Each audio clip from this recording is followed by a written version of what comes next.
ẹ̀jẹ̀ mi ní ẹ̀ kí n gbọ́ àkànbí ewé ayò ewé tún méje ìtún ló ní ọtún ẹ̀ ṣe ìfà ló ní kan fà ẹ̀ mọ́ra àìbínú gbogbo àtàrẹ gbogbo méjì ọkà bàbà gbogbo mẹ́ta ọkà wáṣẹ́ orí ló túmọ̀ ẹnu gbogbo ọ̀nà ní túmọ̀ ẹsẹ̀ akọni ìmọ̀ tú ìmọ̀ jọ ìmọ̀ èmi ni wọn kì í dálẹ̀ wọ́n bá lọ mẹ́lẹ́mọ́ wọ́n á fi jó ẹlẹ́mọ́ akọni wọ́n bá lọ bèbèrè wọ́n á fi jó ẹrùkù bọ́wọ́ wọn bá tẹ̀lé wọ́n á fi jó aláre àwọn mẹ́tẹ̀ẹ̀ta parapọ̀ wọ́n wá jọ ń pẹ́ mọ́ ẹ̀ẹ́mọ́ olóko jẹ wọ́n pa Akíntọ́lá ọmọ Ògún wọ́n pàdé Ìyọ̀dà ọmọ Àtàlàbọ̀bà Àkànbí wọ́n pàdé Ṣàtàdàdẹ ọmọ ọba Ìjẹ̀bú Mèrè Aṣíwájú odò gbólùkẹrẹ ajagun lólòdì ọ̀run tó bá ṣe pé tìyẹ tó bá ṣe pé tìyẹ lọ́ bá ń darí jọ wí àpérò ní kún gbọ́wọ́ ọ̀bọ ti ṣìgìdì bá gbé àbẹ́tì ló máa ń gbé àyàn tí ìlàyàn ewúrẹ́ Ọlọ́run dákun má padà lẹ́yìn ẹ kó má gbàgbé ọ̀rọ̀ tẹ́ Aṣíwájú Ọlọ́run dákun má padà lẹ́yìn ẹ Àkànbí Ọlọ́run dákun má padà lẹ́yìn ẹ ọkọ̀ olúrẹ̀lẹ̀ Ọlọ́run dákun má padà lẹ́yìn ẹ.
Obodo jisike n'ụbọchị eruo na oyibo It's everyone, be free, ayandaba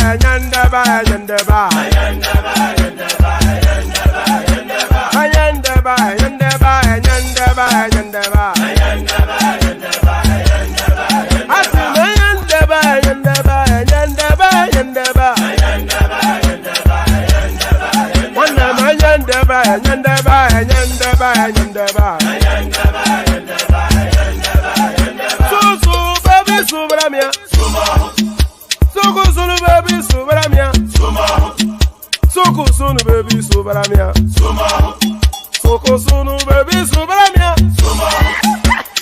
and gentlemen, sometimes you just have to act like you are drunk, like you are crazy.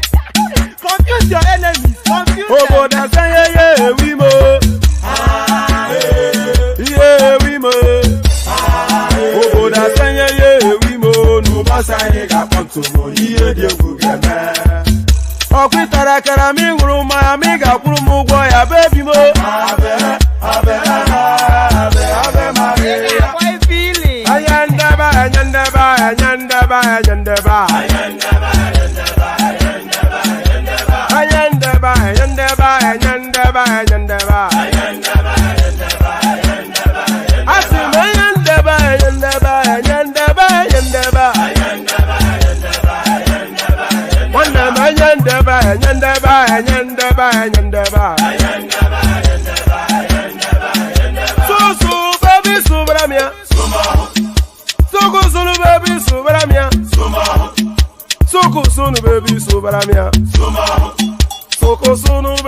Since I was born, but now I am getting youth.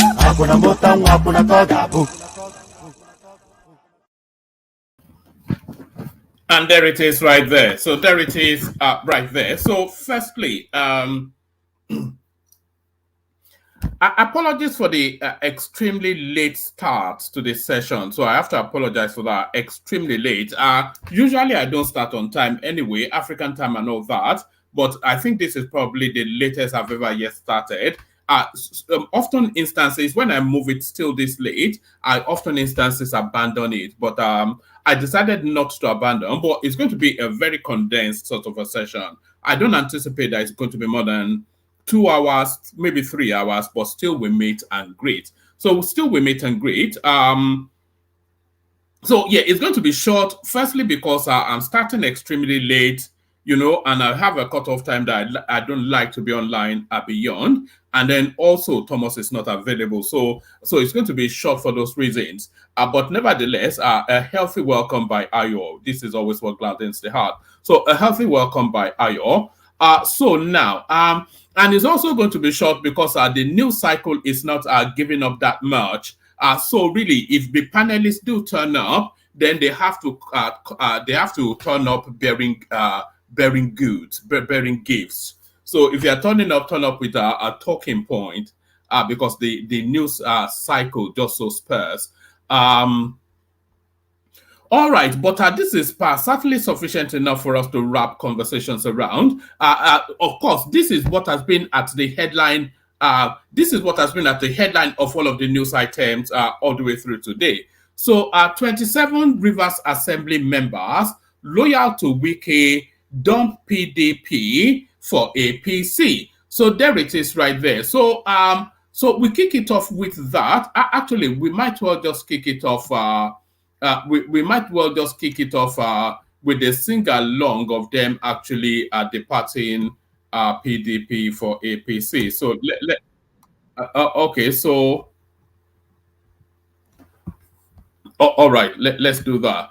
Okay, and by the way, if you want to join, then hop in, because of course I've got one person with me at the moment. So if you want to keep us company, hop in or hop on, whichever one. So yes, let's get to it. 27 Rivers Assembly members loyal to Wike dump PDP for APC. The political tussle in the Rivers State House of Assembly continues to brew as 27 legislators from the People's Democratic Party PDP and loyalists of the former governor Yemsin Wike have defected to the All Progressive Congress APC. The lawmakers said to be under the leadership of Martin Amia Wule, the Assembly Speaker, and Mr. Wike's ally, announced their defection during the plenary session on Monday. In their defection letters, the lawmakers allege that Governor Siminalayi Fubara starved them of funds. They also cited divisions in the PDP as the reason for their defection. After reading the letters, Mr. Amiawule directed the House clerk to convey their resolution to the governor. The development is not unconnected with the political crisis between the faction of Mr. Wike, now FCT minister, and Mr. Fubara over control of the state's political structure. It comes 2 weeks after Mr. Wike publicly declared that 27 assembly members did not support the governor. And by the way, there are 32 in total members of the House of Assembly in Rivers State. So just hold on to that. We'll get to that in a moment. So the development is not unconnected to the political crisis between the faction of Mr. Wike, now FCT minister, and Mr. Fubara over the state's political structure. It comes 2 weeks after Mr. Wike publicly declared that 27 assembly members did not support the governor. Let me tell you, you have, they have 31 members, so not 32. Let me tell you, you have 31 members in the House of Assembly. 27 are against you, the minister had said whilst addressing reporters on November the 24th. The 32-member House had been divided into 2 factions since October following the impeachment of Majority Leader Edison Ahie. Whilst Mr. Amewule is leading members loyal to the FCT minister, lawmakers loyal to Mr. Fubara chose Mr. Ahie as their own speaker. The political drama continues to unfold as the assembly under the rulership of Mr. Amewule has served an impeachment notice on the governor. Despite President Bola Tinubu's intervention, the political crisis in the state has continued to intensify. However, Mr. Wike claims he does not have a problem with the governor and was ensuring the state's political structure was not torn apart. So there it is right there. A sitting duck, a sitting duck, that's essentially what we are. So let's watch this. So this now is essentially the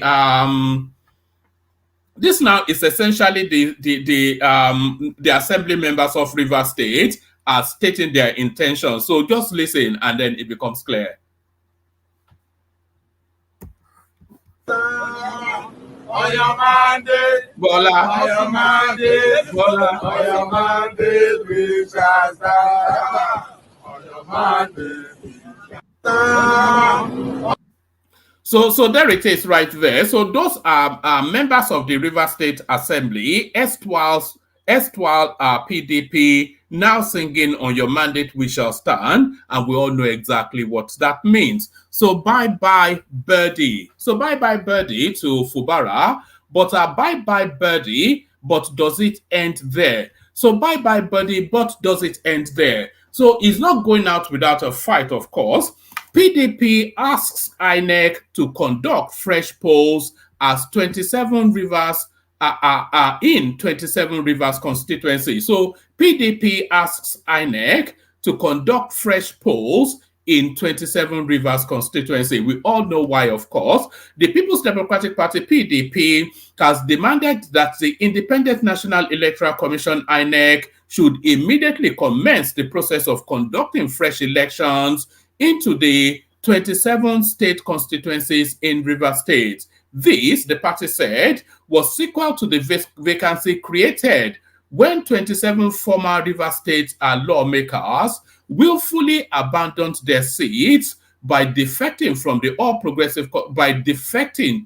All Progressive Congress APC. National Publicity Secretary of the PDP, Honorable Debo Ologunagba, in a statement in Abuja on Monday said the PDP asserts that by defecting from the PDP, the political platform on which they were elected into the Rivers State House of Assembly, the seats of the 27 respective former lawmakers have become vacant by virtue of provisions of section blah, blah, blah of the Constitution of the Federal Republic of Nigeria 1999 as amended.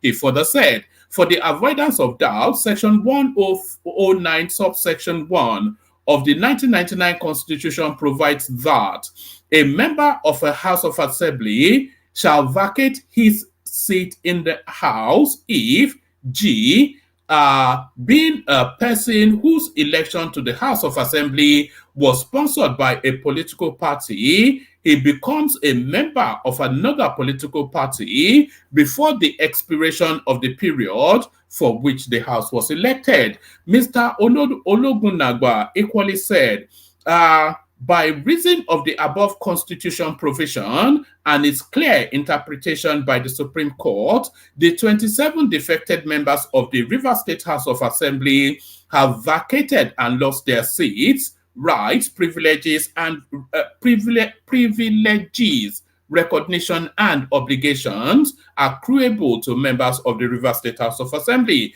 The PDP therefore demands that the Speaker of the Rivers State House of Assembly immediately comply with the provision of the Constitution by declaring the seats of the 27 former lawmakers vacant. In view of the vacancy now existing in the 27 state constituencies in Rivers State, the PDP demands that INEC should, within the stipulated period under the Constitution of the Federal Republic of Nigeria 1999 amended, conduct fresh elections to fill the vacancies. Our party cautions that the former lawmakers should stop parading themselves as members of the Rivers State House of Assembly, as such would amount to impersonation with serious criminal consequences. The PDP commends the people of Rivers State for their steadfastness and loyalty to democracy and rule of law, especially at this time.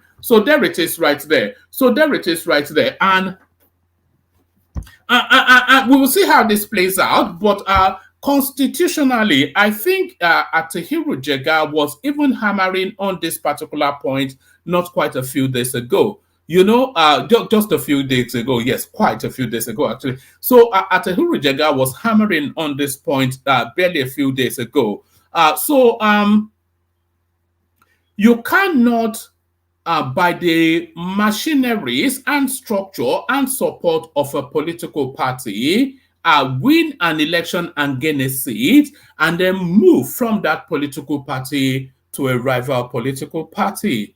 You know, you cannot do that because that is somewhat truncating what the will of the people and the mandate given you.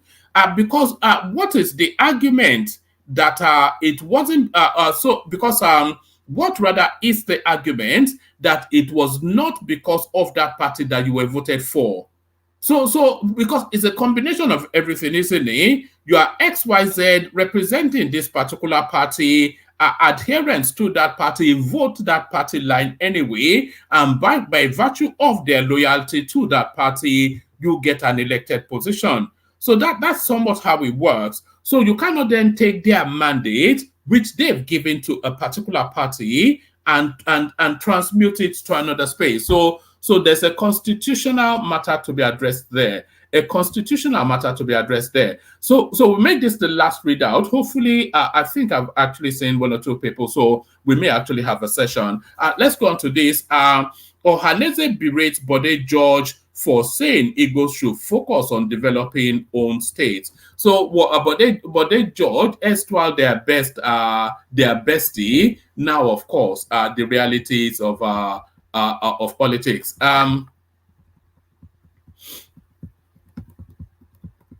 Right, the Apex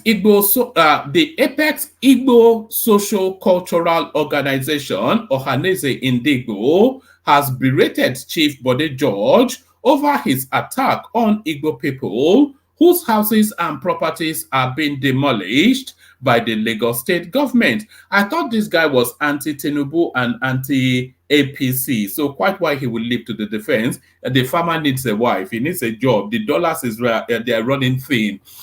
George, a former deputy national chairman of the People's Democratic PDP, had in an interview said it was disheartening and unpatriotic that despite the challenges facing the country, it was who owns Lagos that people were preoccupied with. He asked why the Igbos couldn't focus on developing their own state instead of Lagos. What stops Iwanyanwu from developing Igbo land instead of developing Lagos? Also, according to him, given the pervasive problem of widespread poverty amongst Nigerians, the subject should not be the main focus of discourse. Reacting in a statement issued on Monday by Ohanese National Publicist Secretary Dr. Alex Ogbonia, the Apex Igbo body described George's statement as unstatesmanly and bigoted. I think it's actually Reach, an organization headed by Nwanyanwu. What did they call the Lagosians? Rascals or something like that, in the throes of that election, or even the whole of the ethnicity rascals. I think it's Reach that Ohanese will be accusing anybody of being unstatesmanly and bigoted. It noted that George's unsolicited support for the policies and programs of Governor Babajide Sanwo-Olu's administration was both curious and misdirected. It reiterated the statement made by Ohanese President General Chief Emmanuel Nwanyanwu that when Lagos was elevated as the capital of Nigeria, it attracted persons, groups, and governments from all parts of Nigeria and across the world, like is being done today in Abuja. The Igbo leaders pointed out that Lagos as a federal capital gave rise to multi-ethnic inflow, a population explosion, and diverse economic activities, and commended the Igbo spirit of corporate social responsibility by adding value to whichever environment they find themselves, the statement said. Ohanese defended its President General statement, adding that the assertion was correct that the Igbos, like every other group, did not acquire their property in Lagos by brute force. Instead, were lawfully purchased and evidenced with certificates of occupancy. Any person who knows Lagos will agree with the Igbo leader that some of the Igbo properties were standing on what used to be swamps. Nwanyanwu used the press conference to condemn the demolition of properties by the authorities of Lagos State, most of which were owned by Southeasterners, Ogbonia said. Ohanese Indigbo said it would have ignored George's comment if not that silence may lend credence to the unsuspecting mind, the whimsical figment of a transactional imagination. So the way they use English in Nigeria is such a delight. The whimsical figment of a transactional imagination. In the first place, the unsolicited support to the policies and programs of the Lagos State government, led by Babajide Sanwo-Olu by Chief Bode George, is both curious and misdirected. Otherwise, how will an elder statesman in the mode of Bode George query an ethnic group for their loyalty, allegiance, commitment, and development of the former capital of Nigeria? The George theory will also query why other Nigerians. The George theory will also query why other Nigerians are obligated. That's how it's been written. Are obligated to the development of Abuja to give it the required international status. For Bode George to suggest that the Igbo erred by contributing to the development of Lagos is not only unstatesmanly, bigoted, narrow-thinking, and self-serving, but stands at variance with the ethics and decorum of a man who has benefited immensely from the corporate existence of Nigeria. Bode George alluded to the prevailing pervasive poverty in the country and his judgment believes that the destruction of people's property in Lagos is an anti. All right, it's an anti. I couldn't feel my headphone for a moment. But George alluded to the prevailing pervasive poverty in the country, and in his judgment, believes that destruction of people's property in Lagos is an antidote to poverty. Ohaneze Indigbo has watched with dismay the selective vocality vocality, that is to, my goodness. You know, man, I don't know who speaks English in quite the way Nigerians do. It's like something from Downtown Abbey, something like that. I don't know where they get the sort of English that we use in Nigeria from. Ohaneze Indigbo has watched with dismay the selective vocality of Chief Bode George when many parts of the Alaba International Market were destroyed. That George was mute. When there was intimidation of voters in Lagos State, George was mute, among several others. Finally, the Igbos will remain broad-minded, hard-working, law-abiding, forward-thinking, dynamic, and courageous, even in the face of daunting challenges. So that's the back and forth between Bode George and Ohaneze Indigbo. Okay, let me just bring you one more. But I don't want us to label that Ohaneze Indigbo one, because I think we run the risk of somewhat being some Igbo something, because we do too many Igbo stuff here. We run that risk, and we don't want to run that risk. So let's quickly run through this space then. Bank recapitalization key to stock market growth. So we had this, I think, under Sanusi the last time, when they say to maintain your license, a bank has to maintain a minimum baseline of capital with the central bank. So I think they're looking to ratchet that up. An expert and professor of capital markets, Uche Uwaleke, says commercial bank recapitalization is likely to rejuvenate the stock market. Uwaleke, in an interview with News Agency of Nigeria, described the idea of Central Bank of Nigeria as a welcome development. He said that capital was needed to finance big ticket projects, especially as the government was targeting a 1 trillion economy in a few years. The last time the CBN forced bank to recapitalize was in 2004, when Charles Soludo, former CBN governor, raised their capital base from 2 billion naira to 25 billion naira. Even 25 billion naira is too low a base for a bank. A bank should have at minimum $50 million as a baseline for you to run any bank, as an insulation between you folding and protection for customers, etc. A minimum of 50, and that's the medium level bank, or to the lower level, a minimum of $50 million. Uwaleke suggests the use of differential cash reserve requirements, as well as that's just not reading right, is it?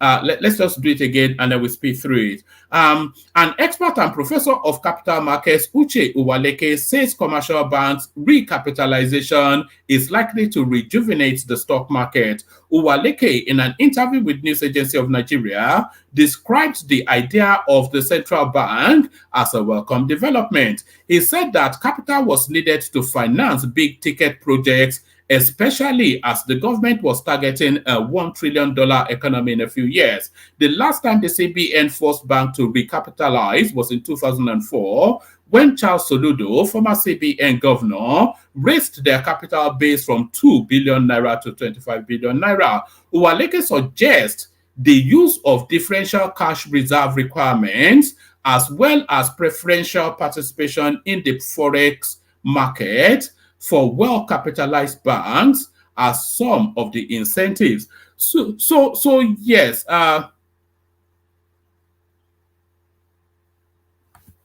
not quite sure what it means by differential cash reserves, but hopefully we have one of our bankers jump in, but I do understand what it means by preferential participation in forex. So the higher your market capitalization, the more access you have to forex. Essentially, is what they're saying.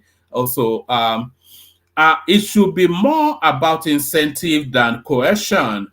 Some deposit money banks are already making efforts to increase their capital base. The CBN can use prudential guidelines to strengthen the present tiered arrangement. So tiered as in scales. The use of the CAR, the ratio of banks' capital to risk-weighted assets, is a good example. For whatever it is worth, smaller banks playing at the regional level should not be regulated out of existence, Uwa Leke said. Earlier, the Chartered Institute of Bankers of Nigeria, led by its president, Dr. Ken Opara, had said that banks were ready for recapitalization. So yes, I think we'll be seeing big banks swallowing up our smaller ones. That's essentially what we're looking at. So big banks swallowing up our smaller ones. So let me play you the Kegite music, bring on the panelists, and let's kick it off. Let's kick it off. Can I kick it? Yes, you can. Can I kick it? Yes, you can. Only water, where they see ma. Water, only water, where they see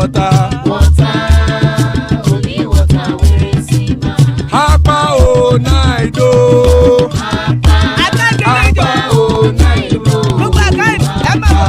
Hapa you don't come o.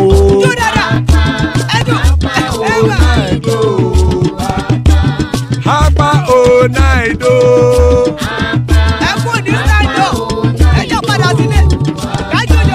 Oro kẹ̀kẹ́ ẹlẹ́mù yé o. Ilé sọ́dí kẹ̀kẹ́ rẹ̀ ẹlẹ́mù rẹ̀ o. Bobby master kẹ̀kẹ́ rẹ̀ ẹlẹ́mù rẹ̀ o. Chifu Faila ti kẹ̀kẹ́ rẹ̀ ẹlẹ́mù rẹ̀ o. Eruku lẹ̀lẹ̀ ẹlẹ́mù dé. Eruku lẹ̀lẹ̀ ẹgbẹ́ ẹlẹ́mù dòde ojàre o. Eruku lẹ̀lẹ̀ Ghana ti dé ẹgbẹ́ bọ́dì o. Ọmọ ẹlẹ́yẹ ẹ̀yẹ o ó dilé o. Odúyẹ̀lá ẹ̀yẹ o ó dilé o. Petrosoname ẹ̀yẹ o ó dilé o. Petrosodunke ẹ̀yẹ rẹ̀ ó dilé o. Ẹlẹ́kọ̀ ọ̀run mú ìní o.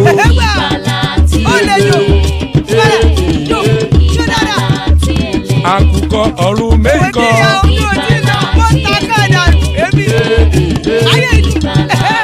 Ikú kò ní ríwà gbéṣe o.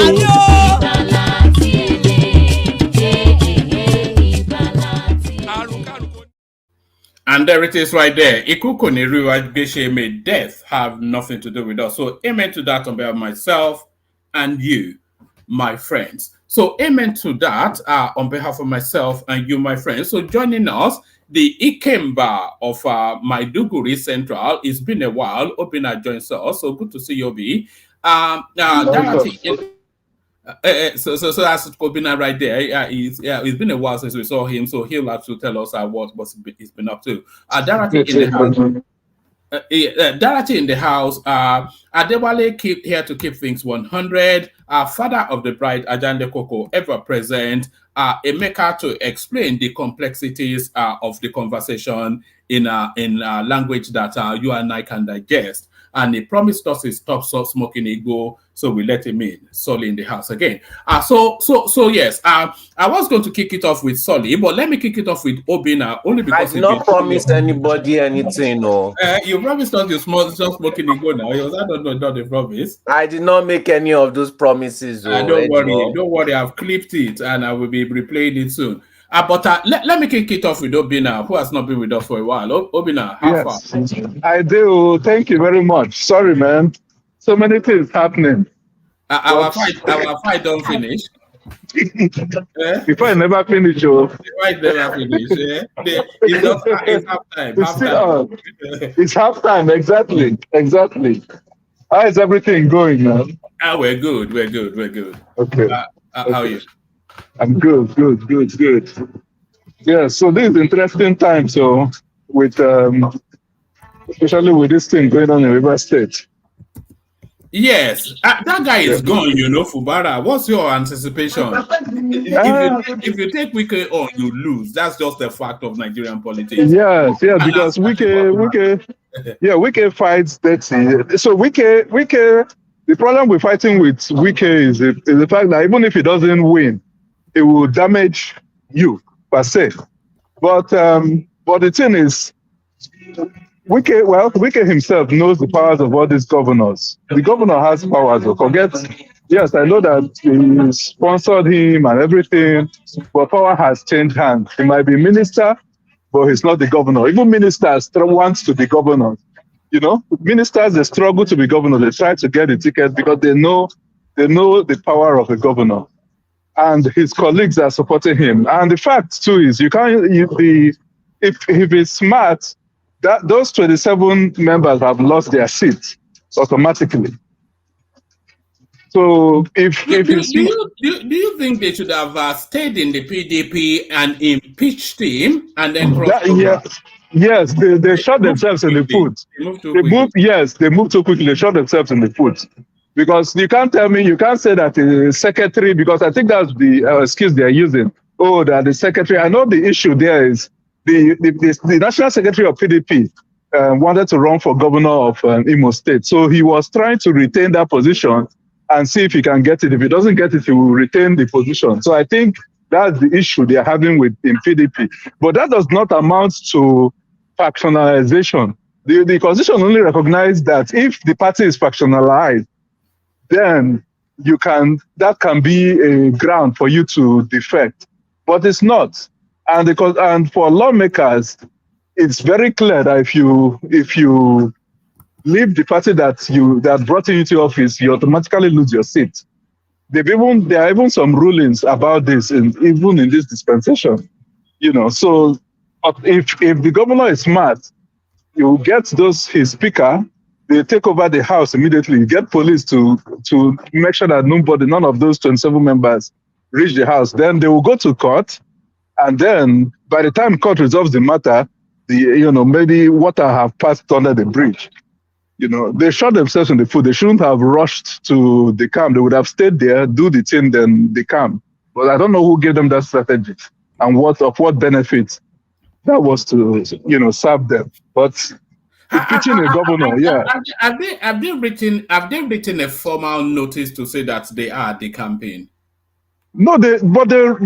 There was an official letter they sent to the speaker. The speaker read the letter. I listened to the announcement by the speaker that 27 members have sent letters individually, and he even gave the reasons. Because initially, what came to my mind was, these people have lost their seat. But then he now gave the reason that, due to National Secretary Tozu, they don't know who is the National Secretary. But you know who is the National Chairman. What kind of excuse is that? You know who is the National Chairman. So you can't say it's because of there are two people who are fighting over National Secretary. That's not what the Constitution says. So Wike that brags about, impeachment is a constitutional thing. He should make sure he does it in the, follow the Constitution to do it. But Obina, these guys will be aware that as soon as they decamp, they lose their seat. So there must be a clause or a window that they are relying on. They are relying on previous situations where it has happened over and over and nothing happened. There are so the number of people that have lost their seats is like 10% compared to 90% that didn't when they moved. A lot of people have switched parties, but nothing happened. These are the popular ones. A lot of them did switch, but nothing happened. But there are few instances where they went to court and the court took them out of the office. So in this a very high-powered situation going on, it's going to be difficult. They are not going to let it be. I think they will go to court about it. So if they are, do you know what is actually behind those guys will lose their seat? What do you know? What's actually behind this Yeah. fight? Because there were rumors that Fubara was romanticizing what's it called, Rotimi Amechi, and he was trying to infiltrate somewhat wicked structures, and it was just parlaying with Wike's political enemies. So he was indicating that he wants to unshackle himself from Wike's. Yes. Yeah, so so the thing is, okay, if just even as an outsider, if knowing who Wike is, it's difficult for you as someone who is employed by Wike to work for Wike. So Wike is not somebody, it's very hard to please. It's somebody that if it's not done his way, it is not any other way, it's like disloyalty. So now just imagine you as a governor, now you have powers, you're the chief executive, and someone like Wike is bossing you around, He, at some point, as a man, you want to take responsibility and say, no, you don't want, and when you challenge somebody like Wike, is problem. If no matter what, let's even ignore the fact about the so-called, they said, oh, he should pay money. It might be possible, but that's it's even beyond that. Wike is not somebody, he's somebody that is very hard to work with, or work for. So already that's a big challenge for the governor. So I think this issue of aligning with Amechi them is after the fact. It's as a result of the fact that Wike, has this. Yes. So what is going on is he has to also get his own. So this is very easy to work with Wike's enemies, to get his enemies on your side. It's very, very easy. So I mean, as much as when you're fighting, you're looking for every avenue, every resources that is necessary that will help you win your fight. So I think that's what's going on, and it will be in the interest of Amechi and co to be on his side. Like all of them are doing it for their selfish interest. It's not that they like Fubara, no, but it's an opportunity for them to get their pound of flesh. But at the same time, it also starts Fubara good too for him to retain power. So, yeah, but what are his chances of retaining power? Rivers State belongs to Wike, and it will always belong to Wike. That's one. And then Wike also has federal might because it's quite pally with the Tinubu administration, and Tinubu administration also see him as a strategic play for elections to come. So Tinubu also needs Wike to have a stronghold on Rivers State. So Fubara is fighting Wike, a fight that he cannot win, but then he's fighting Wike backed by Tinubu and the federal might. Is a gunner. Yes. Is gone. Okay, so the thing is, yes, Wike, Rivers State doesn't belong to Wike. There were other people before Wike. There was the all-powerful Odele. There was even Amechi. And if you look at all these things, as much as how Wike how he held Rivers State strong, it doesn't make Rivers State his own personal property. At the end of the day, it's going to move from one governor to the other. Now, in terms of winning the fight, it's going to be a very tough challenge because these governors, if you look at the pattern, look at Obaseki. If you are aware, those Obaseki, it was a combination of both PDP and APC governors that came together, including Wike then. Wike didn't like Obaseki. Even at some point, he even came out from the district. But because of the union of governors, they came together and made sure that they took Oshomole out of that office and gave the ticket to this guy. And even the chairman of the APC Governorship Campaign Council was telling them that why didn't they tell him that this was the plan, that he wouldn't have wasted his time? Everybody, they were working for themselves, for their fellow governor. The same thing will happen here. It's going to be, and when these governors pile pressure on Tinubu, forget Wike, the Tinubu is the president now. So he has to work with the governor. The Wike, he can get rid of Wike. Wike is an appointee. And if he has a good rapport with the governor of Rivers State, the governor of Rivers State now is the one that is in charge of the structure. I'm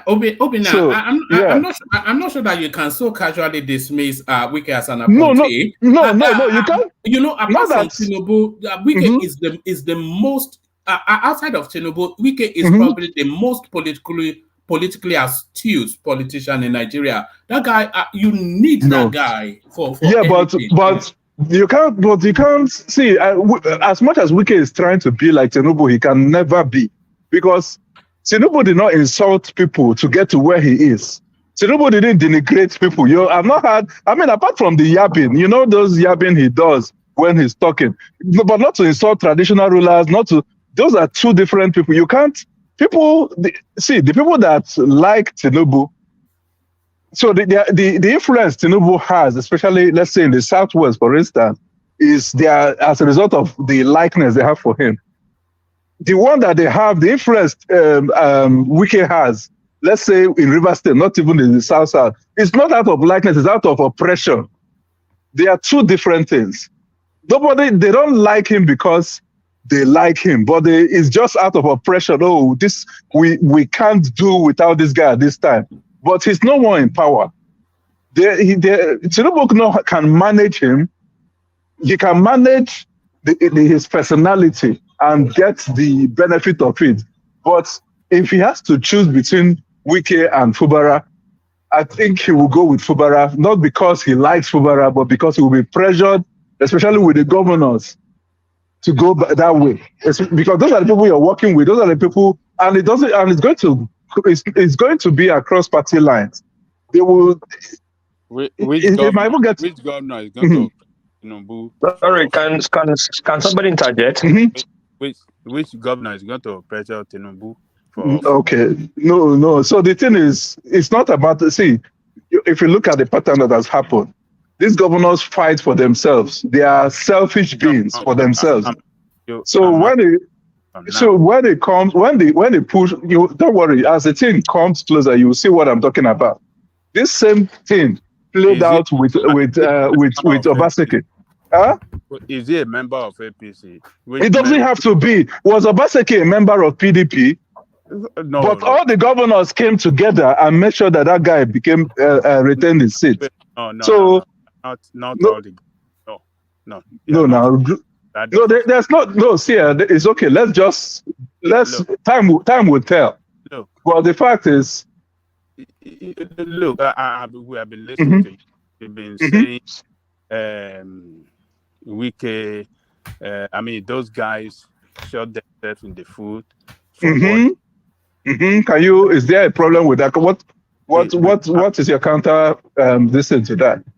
Yeah, we have precedents of those that have done that past. And, did they leave the party? Did they leave the party before they did the impeachment? Hold on, no. Wait, listen. We have seen people that cross party from one party to the other. And the court still retain them. You understand? No. Hold on now. We're not talking of chief executives. We're talking of House of Assembly and members. Yeah. No, it doesn't matter. It's it's crossing. This is a matter of crossing from one party to another. So, was the governor of Ebonyi? That was you're still missing the point. The governor is the constitution that doesn't mention the governor. The constitution is clear on only legislators that are affected by that provision. The constitution does not give governors special preference. It does because it didn't give the governors are not mentioned. If you go to the constitution, it doesn't mention that the governors, if they leave the office, they lose it. It's only the House of Assembly and Senate and House of Reps. On what basis will the constitution give? Is it not the same people that voted for them? It's the same people, but you're going by the constitution. But you're going by the constitution. No. The constitution does not give the governors any special preference to move from one party to the other. Yes, but there's no provision. There's no provision that mentions the governor. So there's nothing. It's not. We can't, because of how we feel, say, oh, it doesn't give. The fact is, the constitution does not mention that if a governor leaves, he loses the seat. It only mentions House of Assembly, Senate, and House of Representatives. But the caveat on that constitution now. Yes, so the caveat is is that the only reason they can do it is if their party splits. That's if their party has a faction. 1, 2 is if the party that they are currently in is merging with other parties. So let's say the party have decided that they're going to merge with APGA. Now I have right. Okay, I don't want to be part of APGA. I have right to leave. Those are the 2 provisions that I'm aware of. The 2 provisions, but the 2 provisions, the 2 provisions just happen now. No, none of them happened. You're talking about one of them happened. The party is factionalized. How is it factionalized? Is it because a national secretary doesn't want to leave office, or what? Is that what? Sorry. Hold on, Wapis. Both at the federal, both at the national and the state level, the PDP is factionalized. No. So the Constitution only recognized factionalization at the federal level, not the state, because I think they knew that someone like Wike can cause factionalization so that they can do. Sorry, Mr. Obi, sorry. Hold on. Ajalipo, hold on, please. Hold on. Hold on. Let me engage with him. I will give for you now. Look. Okay. For the party not to have done anything since the beginning of this thing, since the beginning of the crisis to this time, that tells you that there's a crisis within the party. Yeah, there can be crisis. Crisis and factionalization are 2 things. Yeah, go ahead. When there is crisis within the party that appears irreconcilable, then they can move. Because the party not the party is that's not what the Constitution says. That is what it says. This crisis. It says factionalization. Yeah, there's faction. What are you talking? No, faction means faction means they have 2 national chairmen. You know how they had new PDP and PDP? That is factionalization. This is not factionalization. This is not factionalization. You can't create factionalization. Factionalization is where you have 2 national officers. No, it is not only. It is not only when you have 2 national officers. Crisis cannot be equal to factionalization, my man. No. It is Sorry, Mr. Obi. Where in the Constitution they dictate that the factionalization must be 2 national leader? No. So I'm not sure. Sorry. Hold on. Wapis. Obina is right now. A crisis is not factionalization. Exactly. Now. A factionalization has to be a formal sort of exactly. split. You see how new PDP? Hold on now. Wait. Hold on. Let me describe to him what is factionalization. In that state, it doesn't have to be from the national. It's not. No, Constitution says national. No, you can't go beyond the Constitution. It says national. Yeah. Hold on. Factionalization is in the party, in the state. They have 2, what do you call it? 2 speakers already in that state.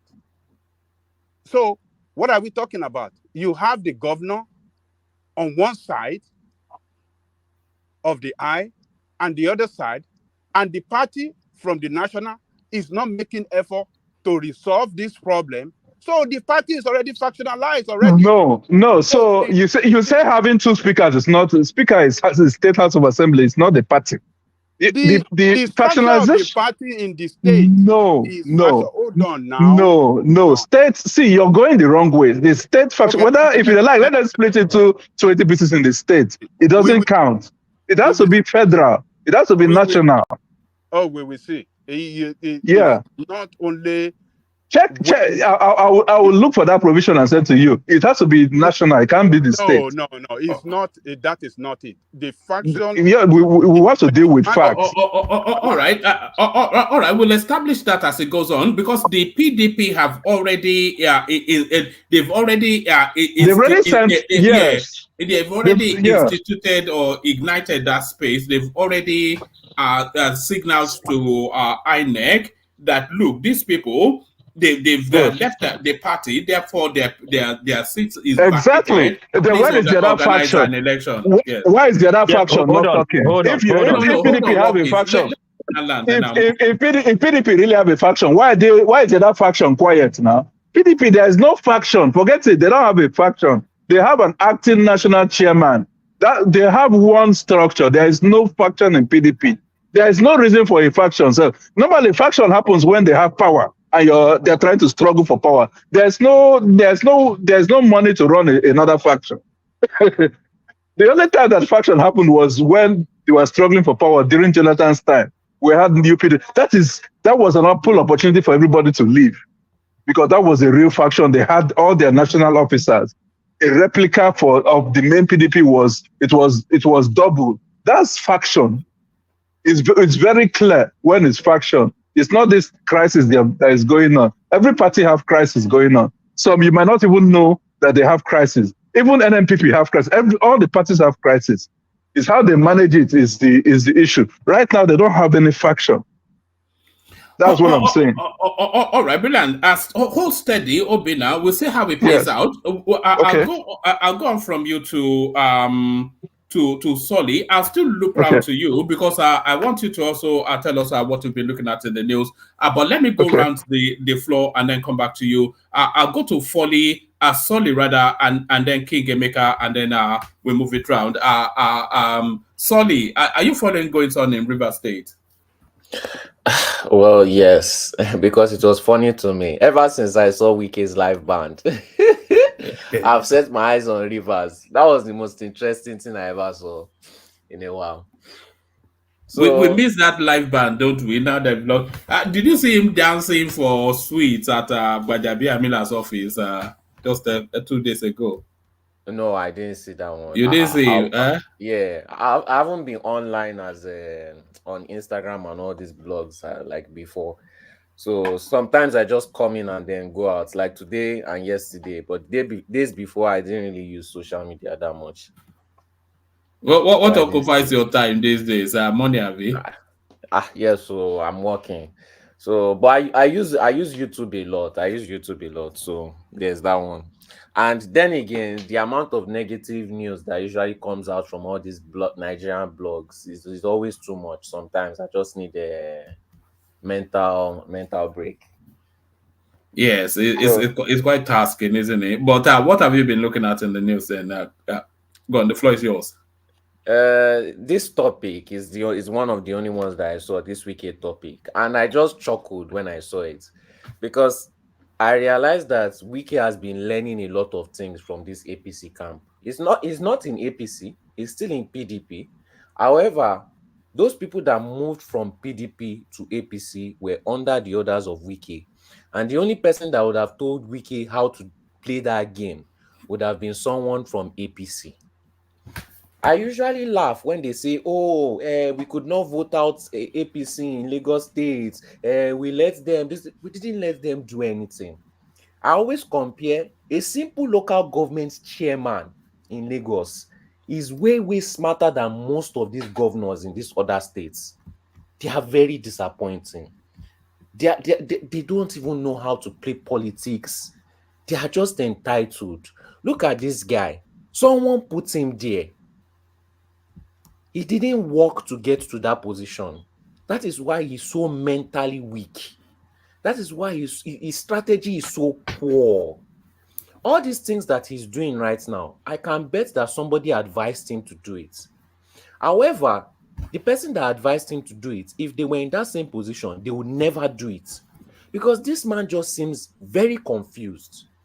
Anytime something comes out against him, he's always surprised. You're always catching him off guard.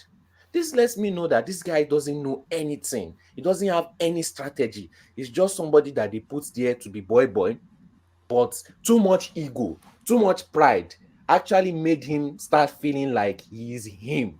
He is the one that got himself there. Without Wike, he will never be there. Without Wike, in fact, that guy cannot win local government chairman in any area in Lagos. Anywhere in Lagos. Because he doesn't have the mental capacity. A lot of people felt that the guy moved too quickly. He should have just paid boy, like you said. You don't move until you get your second term. Everybody knows that in politics. You have to play boy in your first term And then when you get your second term, you know that nothing else after that, then you can show your true colors. You know, so I feel like this man is a very, very emotional kind of person. Even if you have the plan, even if you have the, you are emotionally pushed to do it, it takes wisdom and logic and proper planning and good, smart people around you, which I'm sure this man does not have. He does not have smart people around him. He likes to be the smartest man in the room. And if you are the smartest man in the room, that's certainly a problem, especially when you want to get things done. So he played himself. He put himself in the mud. In fact, whatever trap he set for Wike, that trap is going to be used against him. Because there's no way this guy is coming out winning this case. There's nobody that is going to see. If they put everybody to choose who they are going to side, by the time they step in front of Wike, nobody is going to side with this guy. Everybody that pushed him to do this thing is not going to side with him. That's why they say 99 advisors, only 0 or 1 helpers. Plenty people advise you to trap yourself, but none of them will help you. Just one of the most foolish things I've ever seen a governor do in a very long time. Maybe it's because I don't pay attention to other governors outside Lagos State, but just a very foolish move. This guy is going to lose everything. He reminds me of a. But the guy is because they attempted to impeach him once, and before they could convene, he went and burnt down the state assembly. So the guy he has a bit of the devil in him. He has a bit of a fight in him. This Fubara. Yes, you can be emotional, but it doesn't mean that you win the war. It just means that you'll be the loudest going down. You can shout, you can scream, you can screech, but if somebody is going to beat you, they'll still beat you. The empty barrel makes the loudest noise. The fact that he has to burn something down shows how mentally weak he is, shows he has no strategy. He's panicking. Those are the signs of a panicking man. A smart man will be silent, watch his adversary, gather a group, gather a team. Even the 300, we watched the movie 300. They did not just gather 300 men. They had a strategy, and they used that small 300 numbers to defeat armies. Why did they defeat armies? Because they had the mental capacity, the strategy, and the plan, and the backing to know every single scenario and include a case of losing. This man went with full emotions, thinking that emotions will beat strategy. Wike has APC. APC is full of very smart people. You have lawyers, you have accountants, you have economists, you have so many people that run normal businesses, people with high degrees, high mental capacity. Yeah, but every party has that now. It's not as though PDP it's not does not have. PDP has plenty must be a momos in that joker. party. PDP has plenty momos in that party because I've not seen any strategic move from them. If you can mention one strategic move, Wike is a mumu, Abishi. Imakinde is a mumu. No. What are you talking about? Okay, compared to APC. I'm talking about in terms of who is smarter than Wike in APC? Nobody. A lot of them are outside of Tinubu. One man. I don't think there's any smarter politician in Nigeria than Wike. All right, compare APC to PDP. Which one has more smart people? I don't know. It's APC now. No, how would you say that? APC now. It's APC. Who is major? They have more smart people in APC than PDP.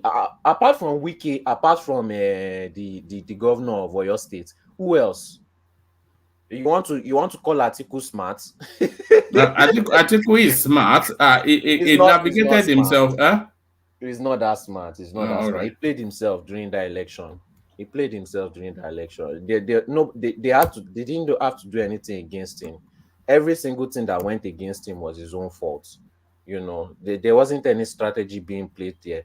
But when APC is coming for you, they will come for you legally and they will come for you streetwise. They will cover every single section. So I don't believe PDP has any smart person. And even if they have smart people, the smart people are not working together. So what's the point?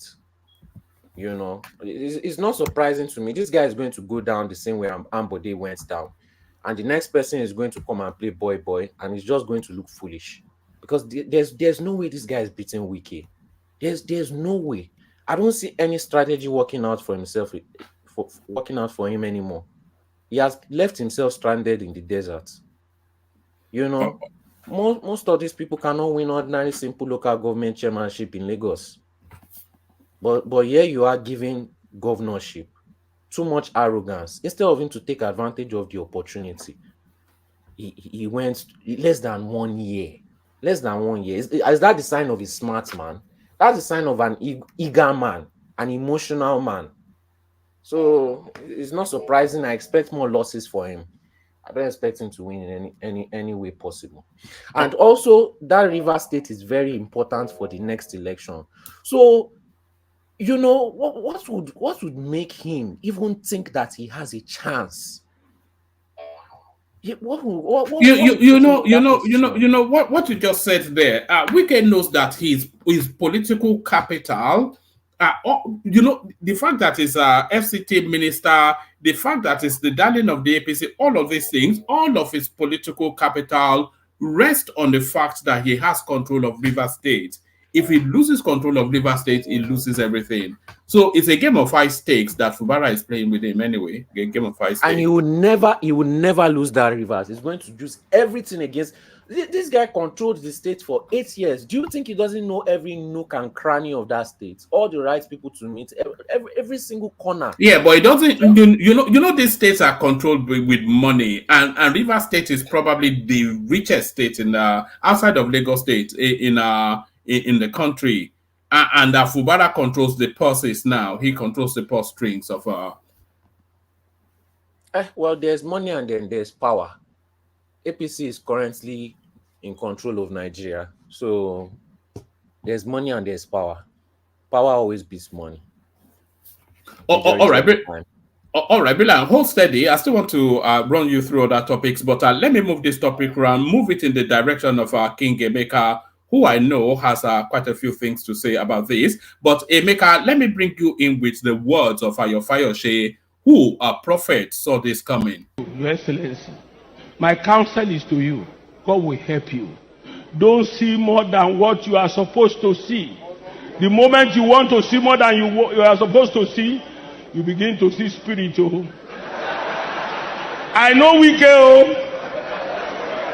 I know Wike. Now, if he say he will fight you, it's either you surrender or you look for that trouble to the end. God will not find you Wike's problem. Oh. He has. So there it is, right there. The prophet, your fire, Peter the Rock. He saw it coming. King Emeka. Yeah, good evening, everyone. Please like, share, and subscribe. And today is another work week and another delicious session for the panel. By the way, you're right. Fayose, I think he's speaking from experience, but we've seen this over and over again in our political space, where godfathers install their godsons and their godsons. Emeka, Emeka, something quite shocking. We have about 140 people watching us and only 20 likes. I know we're quite low. We're quite hated by the obedient space, but surely 20 likes out of 150 people. Oh, that's a new record.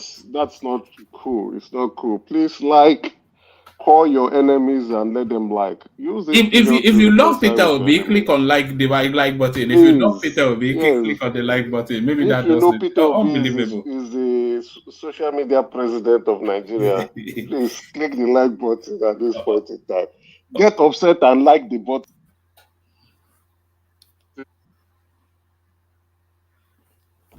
Emeka, we lost you, or have you lost me? Can anyone hear me? So, can you hear me now? No, you're back. Carry on. Can you hear me? Yeah, you're back. Carry on. Oh, did you drop? Oh, I think he just dropped.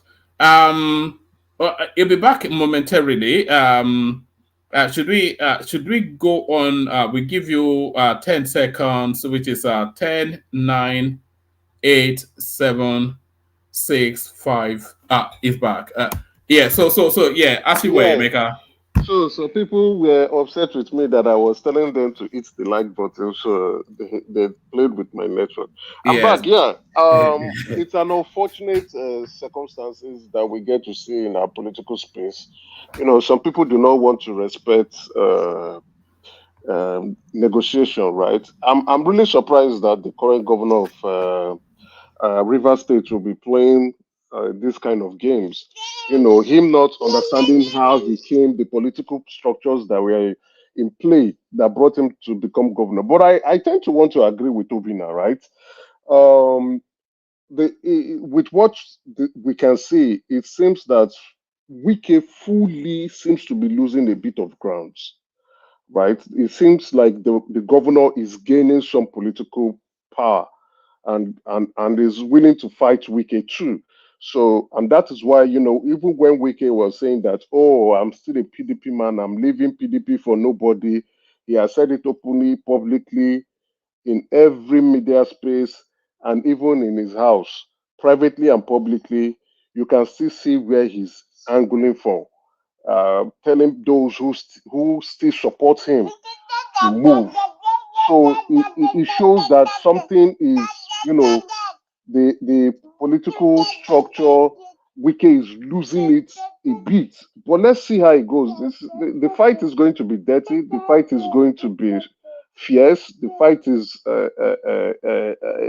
people will shed blood as a result of this situation. Uh, and at the same time, who will I say would win this battle? At the moment now, it's still not clear. The coast is still young, uh, you know. But like we all say, you know, the River State played a pivotal role in the emergence of the president. If the federal government would back Wike to go into that battle, then I see Fubara losing the battle. But if Tinubu is going to act like Buhari and stay quiet. That's why Edo State. That was why Edo happened that way because the Buhari just decided to stay neutral. If Tinubu do not stay neutral, I don't see Fubara winning this battle. But if Tinubu stays neutral, then uh, the battle is going to be a very serious one. I don't expect the governor losing easily. I don't expect him losing that easily because as each day goes by, he's creating new friends. Even those who may want to support Wiki at some point in the future, when they see some financial benefit and see the dice on the table. It seems to have succeeded in onboarding the Ijaw nation, the Fubara, because you see all these Ujaw chieftains wrapping around him anytime Yes, he's because he's from there, right? And you know, ethnicity and psychophancy plays a big deal in our politics. And because he's an Ijaw man, they think, oh, this is our turn, this is our son. Anyway, I don't expect anything less from them. But the Ijaws are not a majority tribe in River State. They do not. They only them alone cannot call the shots. The Calibaris and the place Wike is from, right? They are the majority in that state. So the Jaws is just like, you know, they are making a lot of noise. Is expected. Uh, they should anyway, especially when they see that their son is not happy. A father will not sleep when the son is unhappy and is being fought by the neighbors. So I don't expect the judge to abandon their son. But the battle is just beginning. It's going to be a fight to the finish. But the only piece of advice I would want to give to I don't think even if the governor succumbs, right? The trust is lost. Regardless, if he says, "Oh, let me listen to Wike now and let me ask for his forgiveness," you know, it's just like like the popular saying: "If a woman goes to cheat." I thought they made a feeble attempt at that. There was I some think he sort of tried. Yeah. Yeah, I think he tried, but you Yeah, know, there was some it's funny. feeble, meek sort of attempt at a reconciliation that has. Yeah, where he was saying it is a father and son's Yeah. relationship. You understand? But This I thing has know to play out politicians. now. Somebody's head has to drop. You know, for what's going in River State. Somebody's head. Somebody has to lose their. The only place I will blame Wike is he's true in a rush to act, right? And I think that's the advice the president gave to him. Calm down, hold on, just chill. It has happened to the president before. So Wike is too in a rush to act. His blood is too hot. You understand? He wants to act now. He shows his hand too early. And then when you show your hands too early, you only preempt your enemies. And your enemies will put up the right defense to go after you. So what Wike would have done is probably ignore him, walk around the structure that he has, and wait till towards the election period when the governor is thinking that all is well. Then you go for the kill. But anyway, it's politics. You will always want to think and counter-think and put your machineries in place. But let's see how this goes. I can't predict this at the moment. Why I say I can't predict it is that being a governor of a state is a very powerful position, right? And especially in River State, which is awash with money. Yes, all machineries fall in line with you. And then if Wike was not a minister, right, and a strong one for that matter, you understand? He's technically like a governor with a budget too. So I would have said Fubara would easily take him out and keep him in a place where he would not recover politically, regardless of what he was. Sure, Fubara would be willing to chase him out of River State, just like Wike did to Amici. But Wike is a de facto minister. He has the financial muscle to fight. He also has the political backing too. Exactly. Yeah. He also has the backing of the president, who considers him as an advisor in his cabinet, right? You see him, Wike, being close. He's like a close associate, despite being in a different political party. So he has a budget, a huge budget, that he can take funds, that the money the governor can promise other associates or other political affiliates, the Wike too can double that. Money for money, pound for pound, naira for naira, kobo for kobo. So if it's about money, Wike can do that. So now it's not about loyalty and but it's also about political patronage now, because that the lever for political patronage in River State lies in the hands of Fubara. He's the one that can slot you in. At the moment. Yes, so at the moment, it lies with him, right? But I saw Wike when he visited River State of recent. That should be 3 weeks ago, when he made. I think it was an Ijoman too, except I stand to be corrected. One of the executive director to NDDC, and because of Wike, they changed the law.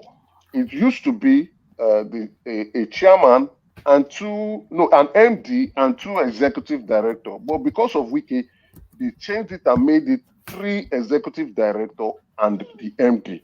So they gave one of the executive director to River State, and he now gave it to that man from Ijo.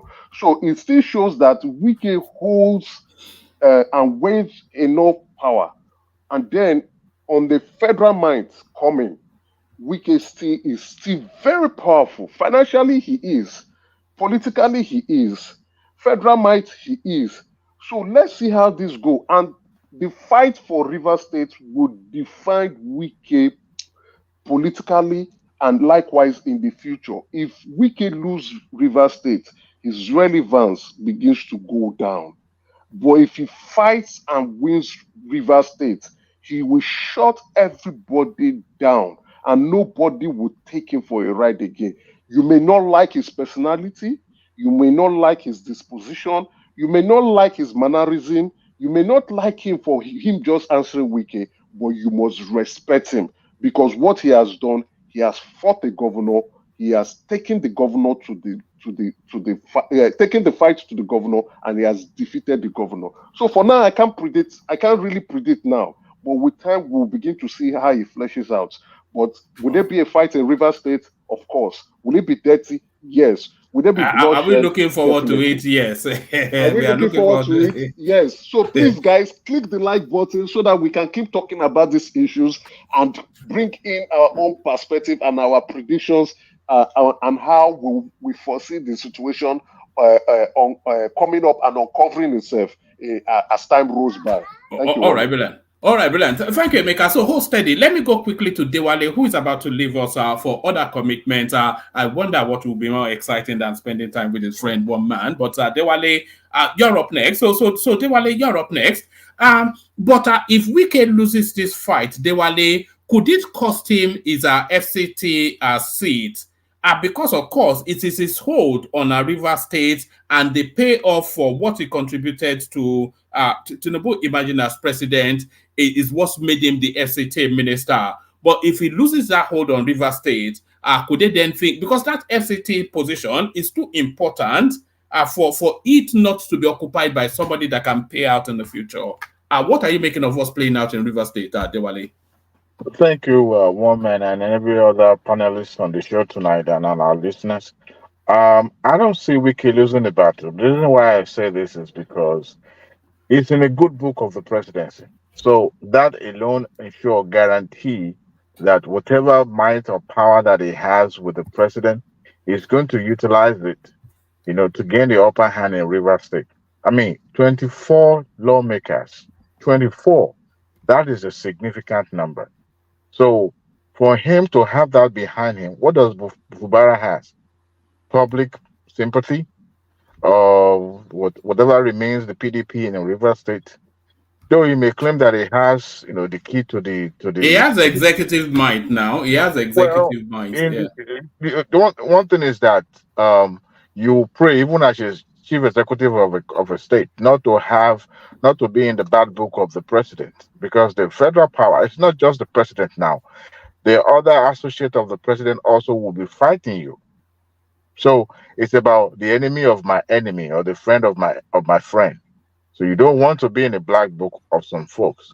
So with that, Fubara still has a lot to learn. I don't know what is banking on. The reason why he's taking this, case for it to have degenerated to the point that it becomes a public knowledge.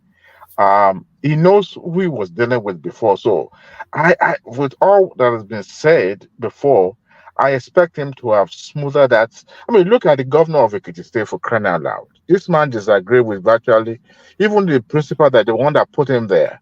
But hardly you will see that on the pages of newspaper, because what you try to do is to be, at least just to have that optic to show that, okay, I'm in good rapport with these people. Then whatever differences we have politically, we can sort it out. So I think Fubara, has beaten the hands that fed him. So now he's going to feel that what do you call it, of a scorpion. To me, he need to pipe low. He need to calm down. I mean, it's barely less than a year in the office, right? Yes, it may have the financial muscle of the state, but look, you can't do that. Like somebody, Edika said, at least get to the second part of this,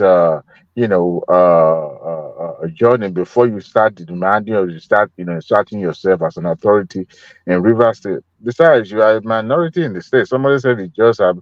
I mean, Ikoya has been ruling River State from 99, even before then, right?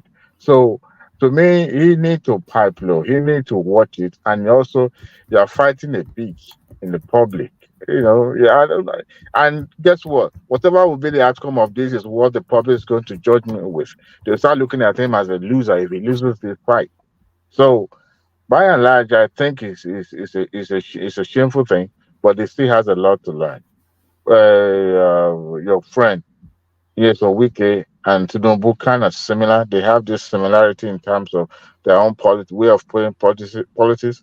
But Tinubu's own is just like a slow and steady, and it doesn't fight in the public, unlike Wike that will use the entire time in the media to bully his opponent to submission, or just to rubbish his opponent. So how did an Ijaw man even become the governor of River State? And how did they think that he has sufficient enough to take on an Equerry man? I think it has to do with the long game Wiki was playing, trying to bring people to the center so that at least they also will feel included. But at the same time, it's a long But he could time so have that brought in an Ogoni man now. He could have brought in an Ogoni instead of an Ijaw man. well, that's a good point. But you also have to look at, okay, this man was your chief of staff, and he knows where the bodies were buried, and you needed somebody who will cover your track when you are gone because FFCC were everywhere. So I think it also has to do with all the other governors are doing. So for him to have brought Fubara, I think it has to do with his strategy, his game plan, the long term game plan. But unfortunately, Wiki doesn't have the patience to get things settled before he started making demand. Whatever the political demand is making from his Portuguese it's not working out. But also Tinubu too need to call your friend to order. I'm talking about Wiki. Look, you can't continue no matter what it is now. We say Taba Fagbo, Agba Fagbo. The more Wike is having negative publicity in the river or nationally, the presidency also will be, partaking in it because he's his minister. But let me also say this: nobody is going to take that ministerial position from Wike. Nobody. I think it also has to do with the authority, the president himself, because I mean, for a southerner to have become the AFCT minister, that was a long shot, and he did it, and it works. I mean, look at the people that are campaigning against his ministerial slot now. That president should sack him. Have you seen presidents making any speech regarding that? So Tinubu also needs to, see how he can smooth that area for him. But by and large, I pity Fubara a lot. Can I speak quickly on the recapitalizations of the financial institution? Yes, since you may be leaving us soon. Yes, go on. Yes, please. I seek the indulgence of others in the panelists. Look, I think it's overdue. At least for almost 2 decades now, the banking sector in Nigeria, or the financial sector in Nigeria, they have a huge role to play. And thank God, if not the administration of what is it, your friend in Bayelsa, what is his name? Jonathan. I think it was the one that prosecuted the likes of Cecilia and, if I'm not mistaken, and Intercontinental Man, what is Akingbola? But you see, our financial institutions have been playing a game for a very long time. A reckless game. I could remember very well, I think in 2014, 2014, right? No, 2004 or 2005. Banking then was different. I don't see a reason why our own indigenous financial institution cannot loan and finance developmental projects like this Dangote of a thing. But majority of what you see as banking are just empty where they warehouse just liquidity and trading among themselves just to trade and barter of a thing.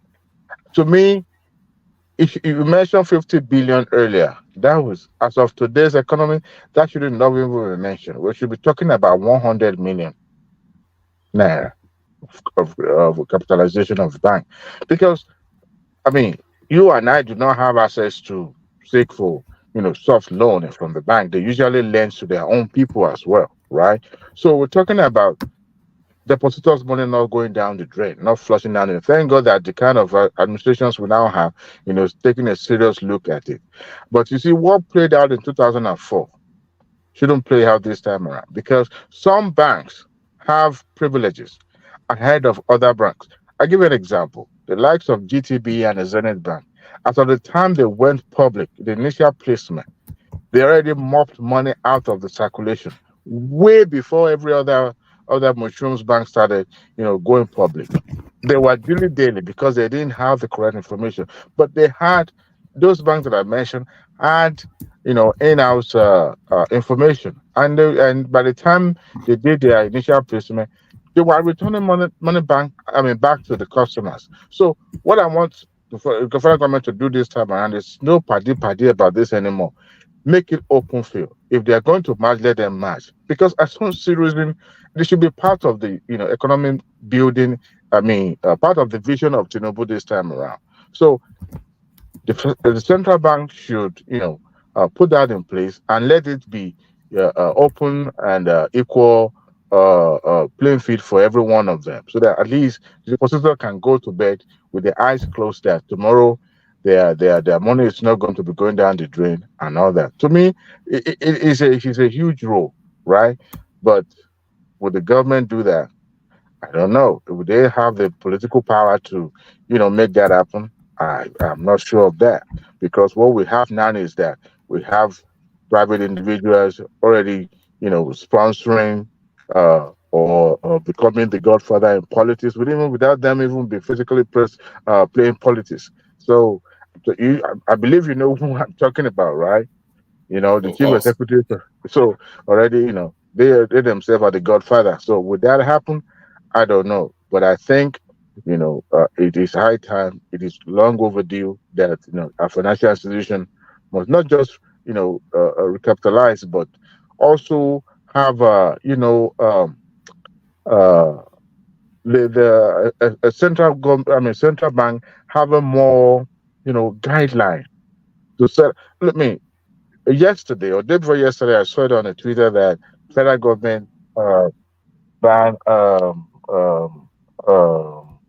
some of the transactional fee from the bank, the one that was imposed by what do you call it, by Mayfair and all that, which was, I mean, considering what Nigerians are going through now, that's a lot. And the bank, you see, this is what they consider banking when you rip off the poor people that just transacting with just maybe 200,000, 100,000, but because we impose this high level against them, and sometimes it makes it difficult for them. So it shouldn't have been put in place in the first place, because who are the one benefiting from it? The bank, right? So, but when the banks have enough to actually, finance huge capital projects to the point that they don't look at, okay, all these smaller fee mopping here and there, to be considered as a gain. So people will, customers will benefit, Nigeria will benefit. So to me, I believe the government should do that. I think it's high time, they allow the financial institutions to capitalize. Thank you. Oh, all right, excellent. Always excellent delivery by Dewale. Of course, unfortunately, Dewale, hang around just for as long as you can. Hang around at least to hear from Ajane Koko, who I think has a different perspective on the goings on in River State. So, Ajane Koko, you're up next. So, I guess we somewhat will be able to predict what your stand is. But Ajane Koko, it's all flaring up in River State. Thank you, one man. Greetings to our listeners around the world. Click on the like button. Share and subscribe if you haven't done so. You see, the action of those assemblymen signal to the governor that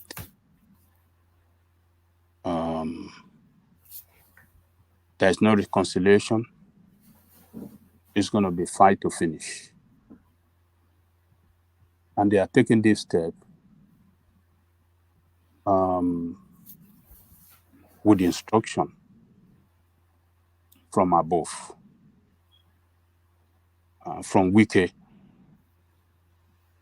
and others that matters in APC.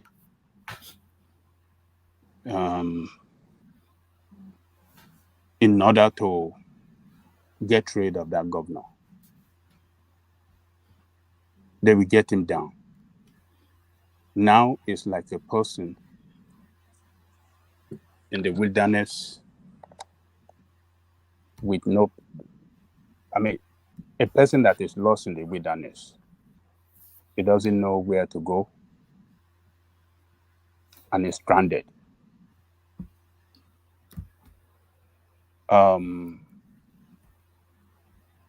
I think they want to lure him into taking action that will complicate the matter for him. is fighting politicians that are master in the game. He doesn't know the game at all. They just give him a little power. Power they give him does not belong to him. People that have the power are ready to take the power away from him. So they want to see his reaction. His reaction is what will determine the next action against him. And I want to tell you that the president is with Wike. APC party machinery is with Wike. So the security forces that, particularly the police, yes, that is the backbone of his power. Every governor in that state, their power lies with the support or with the backing of the police and the CSS. Who own the police and the CSS? Who is in control of the police and the DSS? The federal government, the president. All they just need to do to render him useless is to take away those people behind him, if necessary. We can get to that point. They show him a lesson on the first day that they had this, on the first day, on the day that the last incident happened, when they burned down the police shot at him. They fire, what do you call it? What was it, tear gas? Tear gas at his direction. A governor of the state. What does that tell you? It's just to show him a lesson that, look, you don't have no power. The power belongs to somewhere. And you could be taken down. And between then and now, this guy does not even get the memo to go and dovale to where the power belongs. Offending Wike is offending the federal authority. Wike, technically now, is an APC member because his boys that represent his structure in the state have moved to APC. You know Ganduje. Ganduje doesn't play with power when it comes to political game like this. Ganduje will receive them, and then action will start from there. They will start to plan strategy on how to take down the governor. They will take him down. He's not going to escape it. Wike is very smart. He doesn't want to give him that chance to expand his authority, to strengthen his authority, to strengthen his, his own political base. Because now that the, the battle line is drawn, if Wike should give him that more time, that guy could raise his own political base too. Because as the governor, you have the money. But now that he's still struggling, he doesn't know his right from the left yet. Yeah, they want to quickly carry out the action against him and take him down. And they will surely take him down. We are talking of people that doesn't play with power. Wike doesn't play with power. APC doesn't play with power. APC as a party,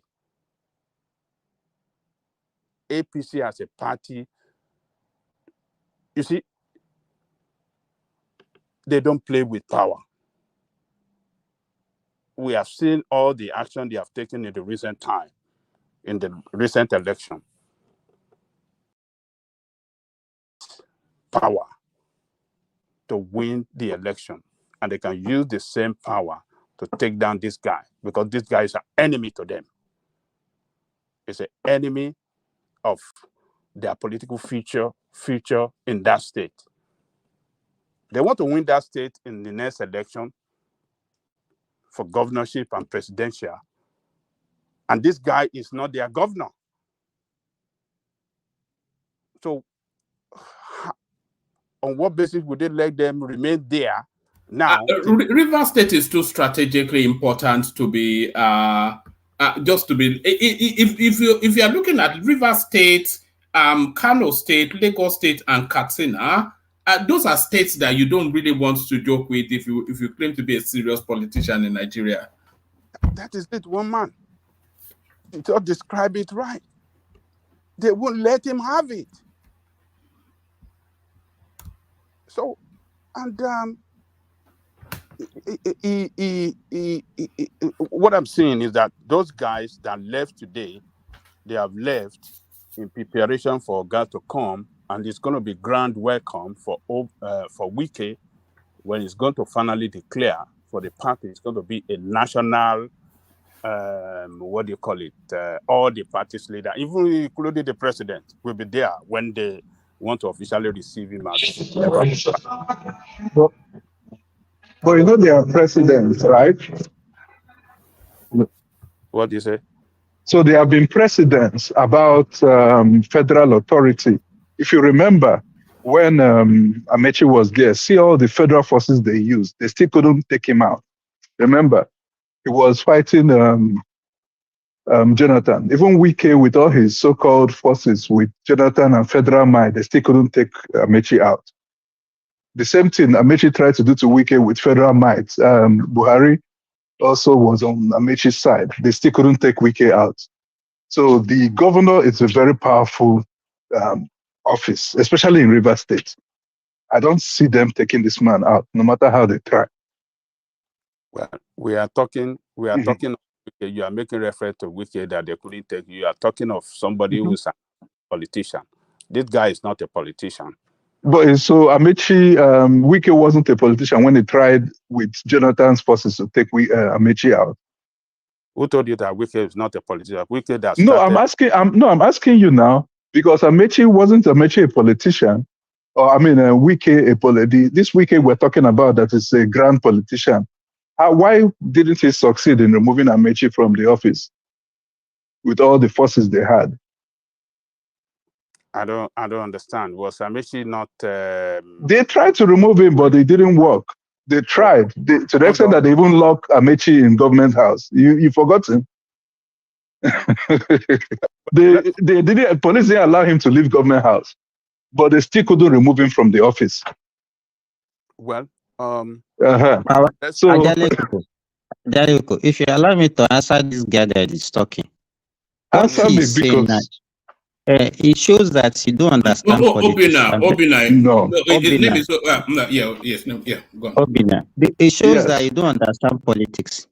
No, I've lived in Rivers State for too long. Rivers State is my whole state. It's not about understanding politics. Go ahead. Open your mind and see this thing objectively. Don't use emotion. No, what do I'm not. No, see, I'm not even for anybody. No, I'm not for anybody. Go ahead. Let me explain to you. Go straight to the point. He asked you. No need for shouting. Just we are all very civil human beings. No need for making noise. Rational mind. Why are you so mad? He's the one that is using emotion. Nobody is fighting with you. Nobody is paying me money. Let Simba put that position to Obina counter back, and then Ajande Koko regain the floor. Okay. Sorry. So what they were doing to what's his name, Amechi, that time was not to remove him, but it was working politically. What they wanted that time is it was already in his second term.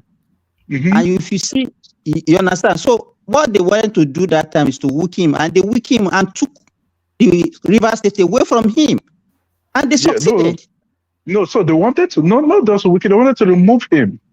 They divided the house. They even had to fight physically.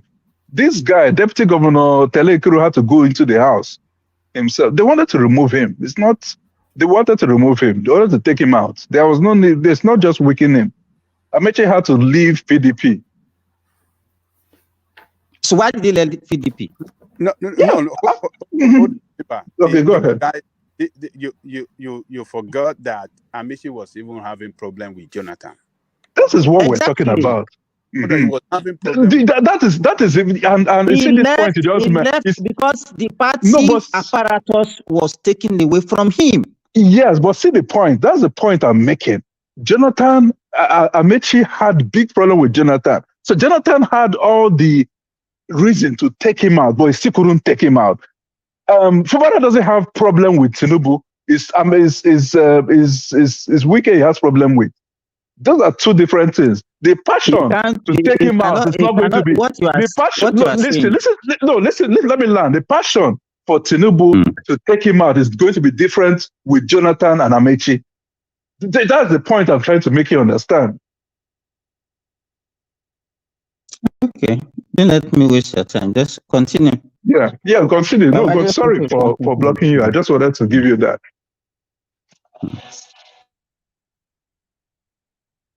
Ajay Koko. Go ahead though. No, I think it dropped. Sorry, Ajay Koko, back to you. Well, I think my friend forgot that Amechi was having problem. So the Jonathan, they don't stand with him in this re-election, and APC wipe him out. I mean, what do you call it? Wike now defeated him. So, but in what is playing out now between Fubara, I don't know why you think that the president want to stand with Fubara and want to abandon Wike. How is Fubara important to what electoral value does he have? He doesn't have no electoral value. Person that all the legislators have left. What electoral value does he have? He have no base. He have no structure. Why would the president look at him as important? He's not important.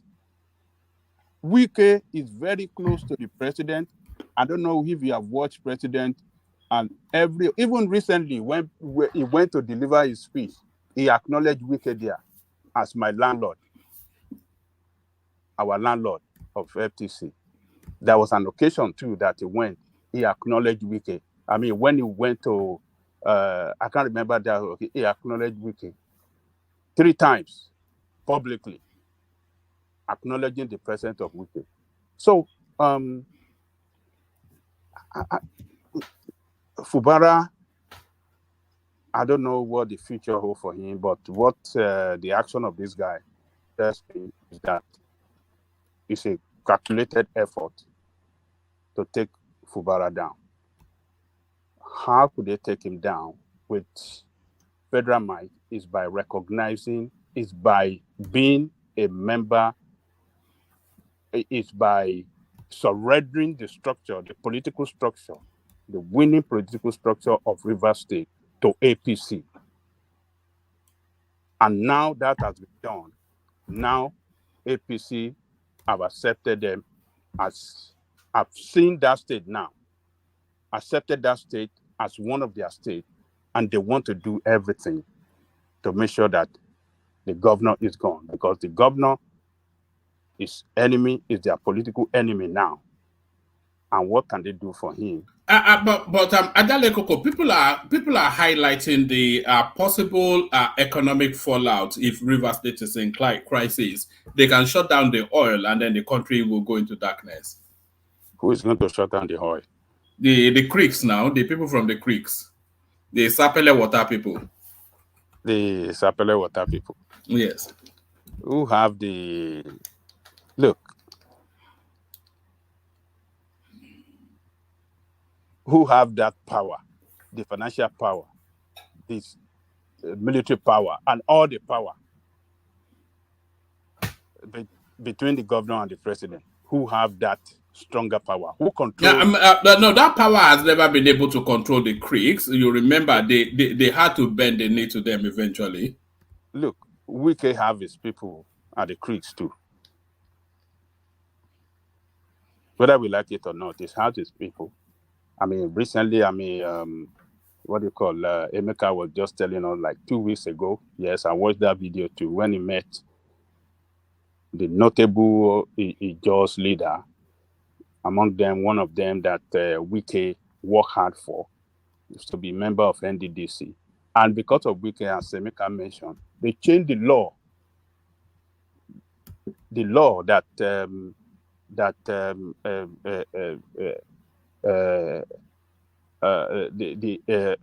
law that manages that NDDC in order to give that guy an executive position. It used to be 1, but now they increase it to 3, and that make it possible for that Wike candidate to be that executive director.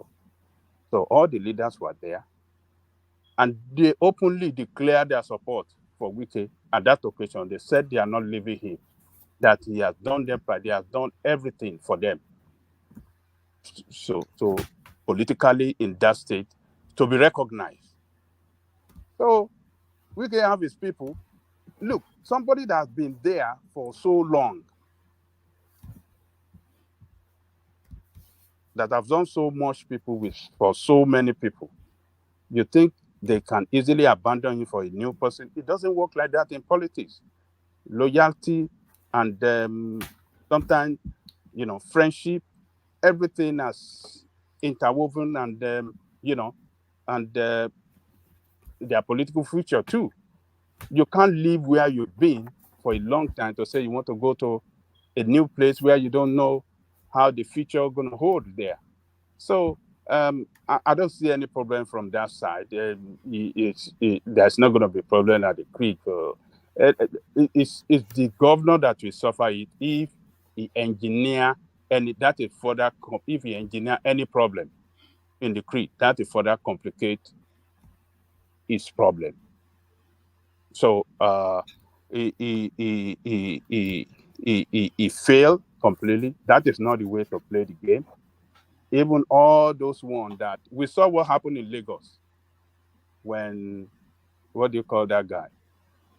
The former governor, when he was playing his Ambode, they took him out. They took him out. And we saw what the former minister did in Lagos too. That one went to beg.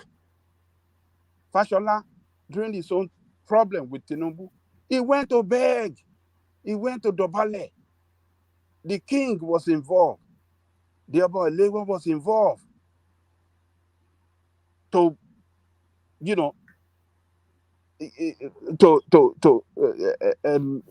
to Tinubu that leave him. He has backed down. The guy begged. Look, political godfatherism. You that doesn't know anything in politics, that guy in Lagos that they took down, Ambode, was a novice, was an accountant like this guy too. They don't know anything about politics. He's an accountant like the governor of Fubara. Fubara is an accountant, a state accountant general. The same Ambode too back then was the state accountant general when Tinubu took him to come and be governor. So you cannot accept politicians and astute politicians that can wrestle that power with their fellow politicians. But you coming from outside, doesn't know the nitty-gritty of the game, you think it's easy, it is not easy. So that is the mistake that Fubara made. Fubara should have used a window between when that problem started and now to close rank with his boss, use everything that matter to resolve this problem. But rather, is trying to brag about the governor. No. You are governor, but some people Ajale Koko. Yeah. You people keep saying, you keep talking about this and that as to, you sounding like all of you are just blaming the guy. But you guys are not factoring what's the main issue. What brought the two of them suddenly they don't see high on high anymore? What was the reason?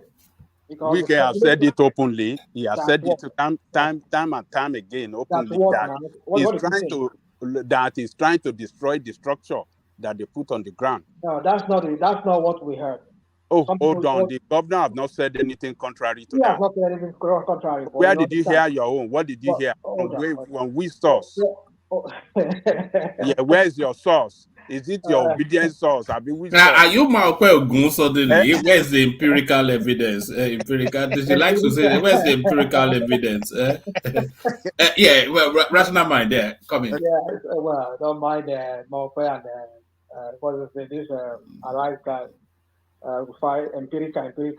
I mean, the rumor out there is that there's an amount of money that Wike was demanding from this guy.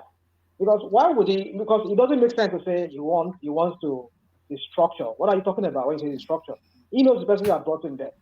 So it has not tampered with any structure. All we heard was that suddenly they were trying to convene and impeach him. That was all we heard.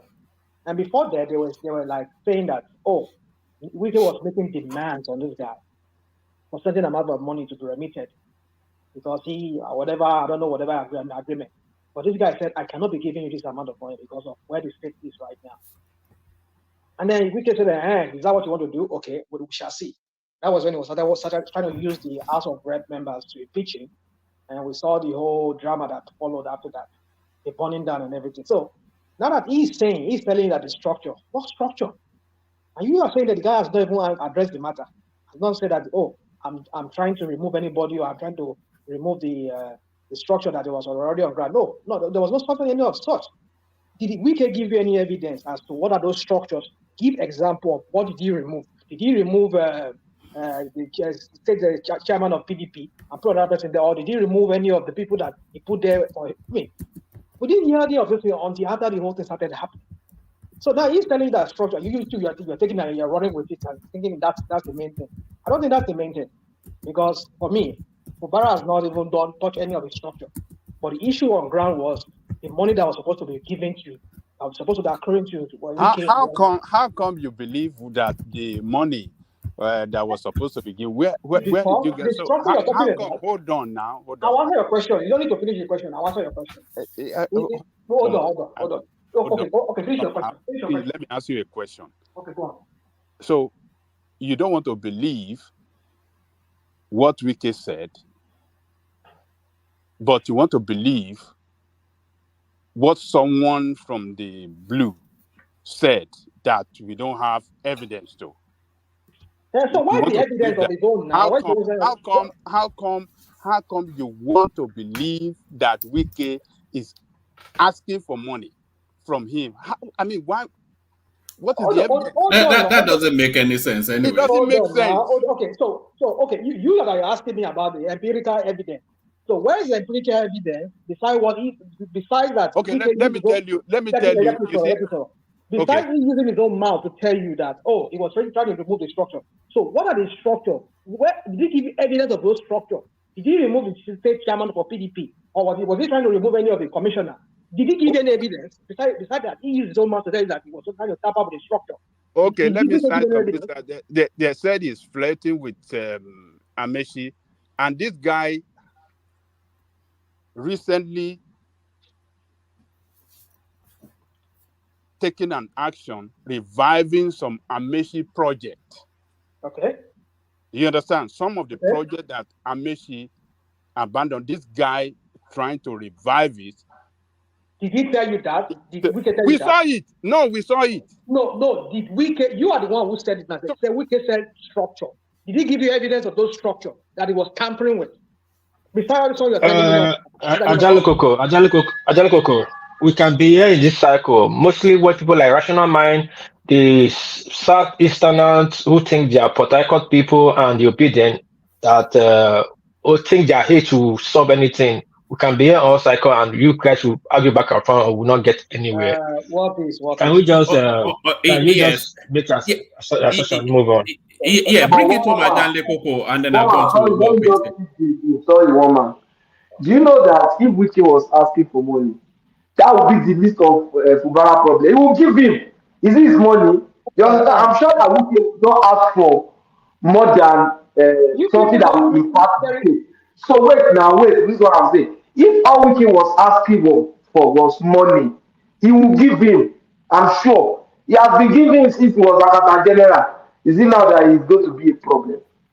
The problem might have been that the guy feel that there's a need for consolidation of power. And that's very sensitive to people like Wiki and any other politician at that. So I believe that it's not the money. Money is the least of their problem now. You always get money from different places now. I mean, Wike is in charge of Abuja, so I mean, what And money now, is there? they are doing bumpy. The one man, most of these guys are doing bumpy, big money. Some of them are richer than some states. They argue by no, but she argue no. I thought it was a disaster now. I thought it was a disaster now. Sometimes some of you will argue like as if you know what you are even talking about. The Ambode matter, people were saying that, oh, he was tampering with the structure, until one will find out that it was some issue about money. Why did you conclude that it was some issue about money? It was power consolidation. It was power consolidation that got rid of, and Fashola moved against him. What consolidation was there? Consolidation was there.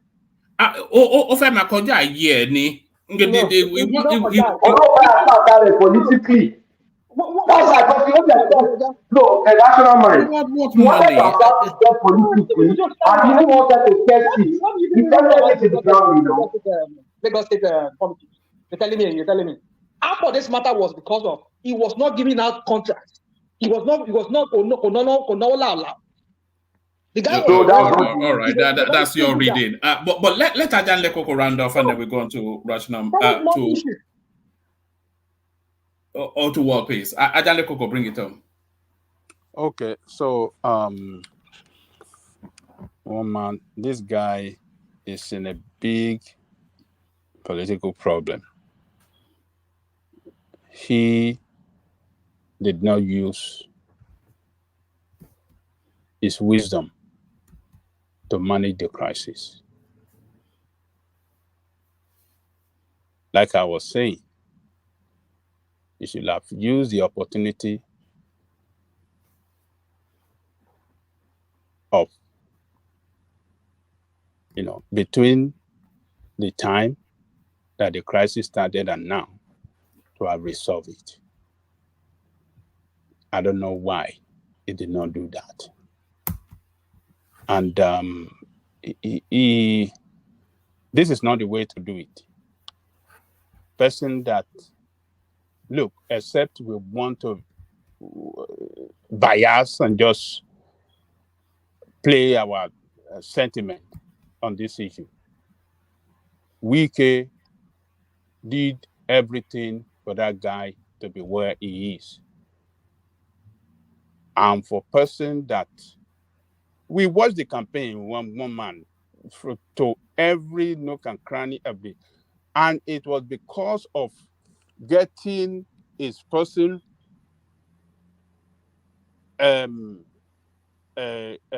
getting his successor elected. That is why Wike was rushing those projects that he was doing that time to show to people that, look, person coming in, they don't know him.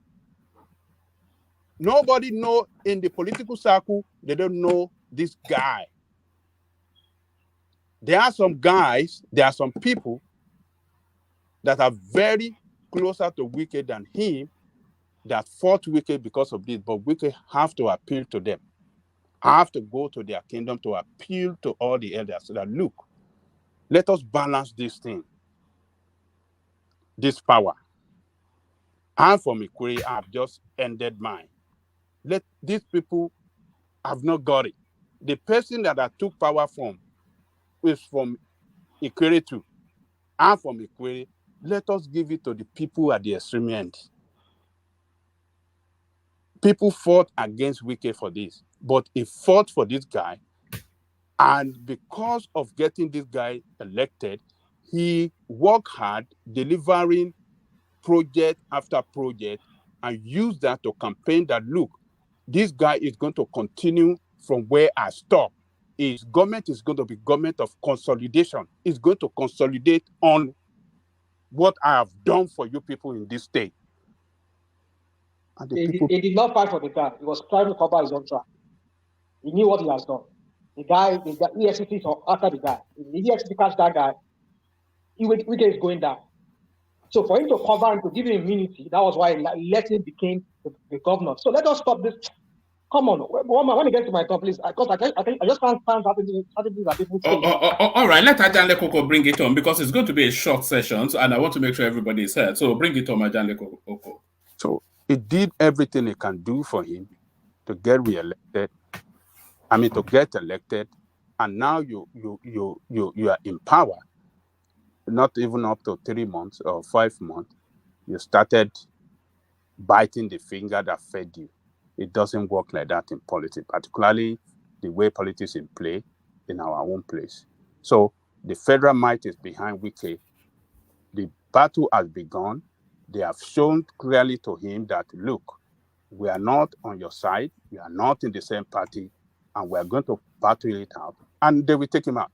One man is going to react in such a way that his reaction will be met with stronger forces, and that is where they will take him out. He's going to be taken out. It's a matter of time, one man. Power belongs to where power belongs. He doesn't have the power. We shall all see. It's a matter of time, one man. Let me leave it there. Thank you. All right, brilliant, excellent. So up next is World Peace, but on the way to World Peace, let me highlight this.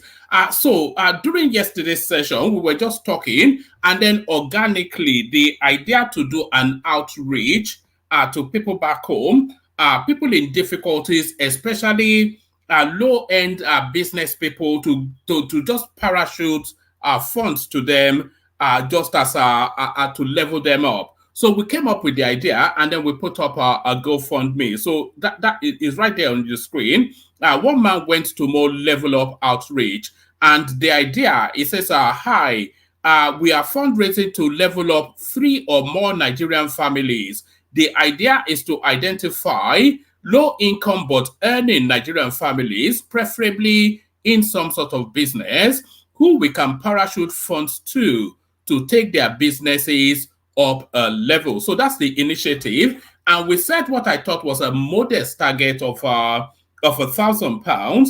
And by the way, this idea came organically from you guys. So the enthusiasm then, when we were discussing it, is not showing in now people making contributions to it. So there it is right there. We've had only 3 contributors. We're not even halfway yet to the target. I'm going to leave it up for a couple more days. Maybe the target is too high, £1,000 for you guys. But anybody that wants to be part of that, put the link in the comment section as World Peace takes the center stage. World Peace, you're up next. Thank you. Good morning to everybody.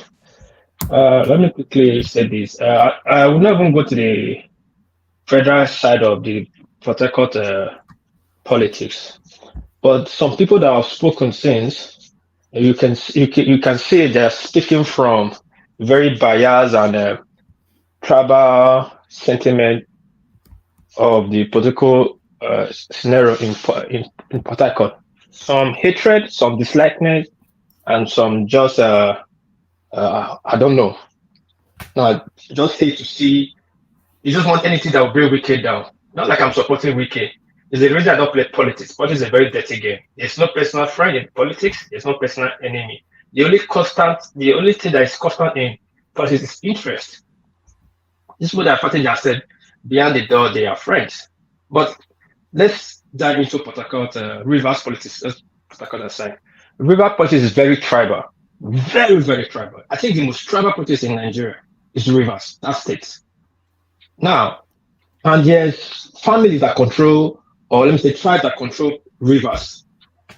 And unfortunately, the community, Fubara'S Impeachment, I don't say it's not Ijoma, but the community of the Ijaw he came from River, it's just a minority. He has no say. And in Port Harcourt, the elders decide what they want. When the elders come together, they are kings, they come and decide what they want. You might vote whatever you want to vote. They will present who they want to present. And Fubara could say whatever he wants to say. And when those people come together and say, you are going out, he will be out.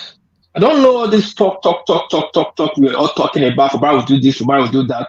Wike is asking for money. Yes, we all heard the story that Wike is asking for 30%. But it's not the Fubara to give him that money when he was accountant. There. Did he not agree? If you know he cannot give Wike that money, why did he not agree to the terms and run for the governorship? You know, this is just all kind of I don't know what is wrong with we these days. Like we see the truth and there's not like there's truth, there's nothing good going on about this, but we see the truth. Fubara is just an ungrateful human being, just like Wike too. Power. His power, I don't know how to put it, he's too power ambitious. But again, look at this. Fubara showed his hand so too quickly. He won an election. Before he's swearing in, he said he's going to invite Atiku on his swearing in. Did you both forget that Wike was warning him that if he tries, he will show him how he won the election? Wama, did you forget? No. So from that place, you know that guy is up to something. They said on the way to the farm that you know the child that will work on the farm. On the road of the farm, you know the child that will work on the farm. You have never sworn in. You are bringing Atiku in, and when you know these people, they are sworn enemy with Wike, and the battle is still on. They want to remove Wike from by all means necessary to remove Wike for PDP. You are supposed to be with Wike to fight the fight to the finish, because the fight is the struggle that brought you. Do you think the Atiku don't have their own candidates? The American that is in APC that is having into PDP affair, particularly under the guise of Rivers affair. You think he doesn't have his own candidate in PDP and APC? I don't know why people are just talking like this. If America can have double candidates, why can't Wike have two? The last time we checked, America is still APC man and the Rivers man too, interfering in Rivers politics. Nobody, I think Senator might get him this man. Understand, he doesn't like Tinubu. I don't like Tinubu. I don't hate Tinubu. I don't like what's going on in Nigeria. But sometimes not everything we speak to. This matter hasn't gotten to federal. When you get to federal, it will be a different ball game. That's the interest of whoever wants to control Nigerian space. They will do anything to keep whoever they want in power. They'll put it there. And they are screaming that if they move Fubara, there will be bomb blast in the rig. Is it one person that is called Ijaw? Is one person that just swim and go to the creek and destroy pipeline? They say it has divided within seven stands. There are many people with Wike and there are few people with Fubara. The Ijaw people you're talking about, the Ijaws are not just one ethnic group. They have different ethnic group of Ijaw.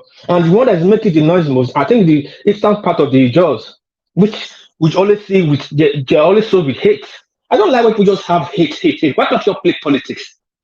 Just play the way it is. If you win, you win. If you lose, you learn from your mistake and you regroup and start and you go for the next time.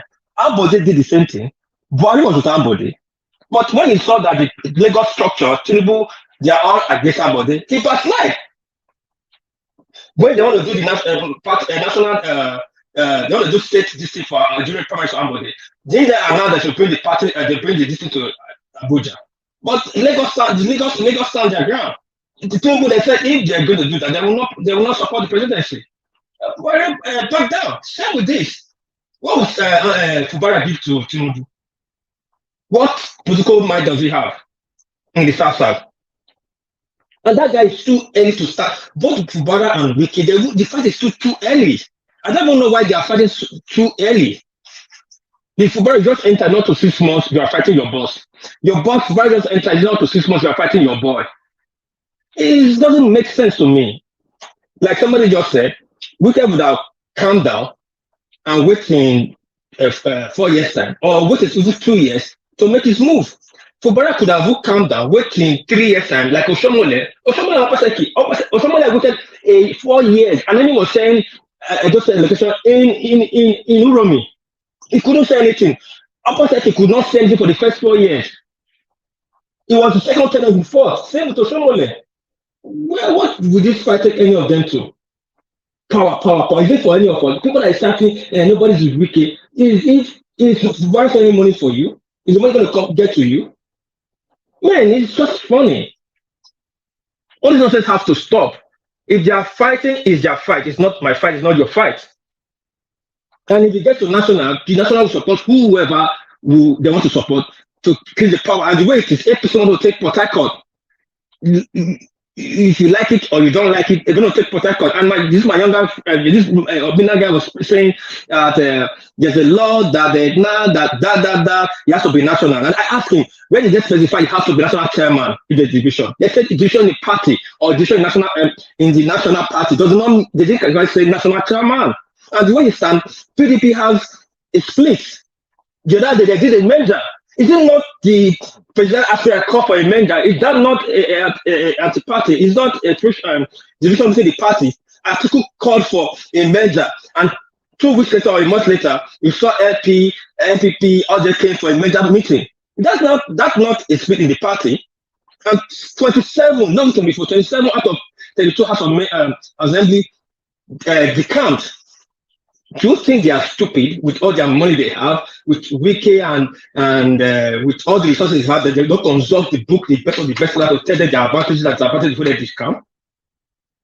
If politicians are so stupid in doing society things, but they are not stupid at grabbing power or staying hold of power, they will check every angle that we have found that so they don't make mistakes. They have checked the loopholes and they have seen things that they can use to back up their actions. Take it to court now. If you win the case, there's friction between the party. There is 2 House of Assembly members. The national leader, as a standard article, is there's faction. There's 5 PDP G5 governors. There's faction. So what are we talking about now that these people cannot decamp? They have decamped, and tomorrow, if Fubara'S is not careful, they will impeach him. People don't even understand what is going on. 27 members are just decamped. Tomorrow they will impeach him. Then we'll start having 2 governors in River State. Then you don't declare the state of emergency. The federal government will not come in. Do you think the federal government will we don't have to do governors now. It will just default to the Speaker of the House. Fubara, of course, will go to the Supreme Court, and then we'll have that. Similarly, like we had with Peter Obi when they impeached him. Yeah, that's what I'm trying to say. Yeah, so like what I said to governor, when they impeach him, probably he will resist that he's still there. Port Harcourt, they want to stand. They will not just go down for the fight. Maybe there will be anarchy, there will be chaos. Then federal government step in. There's a case of emergency. Then who do you think, if because of that situation, who do you think federal government will support? When they are looking, they say, what they look for Sokoto? You do Sokoto. They say they want to collect. Now you just give them in the platter of good. They will support the one that is closer to them. They will support the wicked fraction and take the power from you. Then say you go to court. You can be in court for nothing tomorrow. And this guy is not even done yet. You still have a Supreme Court case. I think he just won the appeal and he's going to the Supreme Court. I don't even know what's wrong with these people, man. These are intelligent people, they're educated people. They have all the arsenal, the resources to sit down, have the big brain to sit and calculate, make all this calculation. I don't know what was the rush about this Port Harcourt power grabber or talk show, or who wants to be in charge. And 4 years is still very far. Port Harcourt politics is not decided by the governor or by Wike. It's decided by the traditional rulers, the elite. And the way it stands, the queries and a few others are the majority of that land. They will decide how they want it. And what is going on right now is tribal. Fubara'S is taking to tribal situation, and he will not win it. He's trying to play emotional and tribal game. All the IYC or LWC can say whatever they're going to say. We say the job movement, they are divided already. Majority of them that is not speaking are with Wike. All right. Or Wike fraction.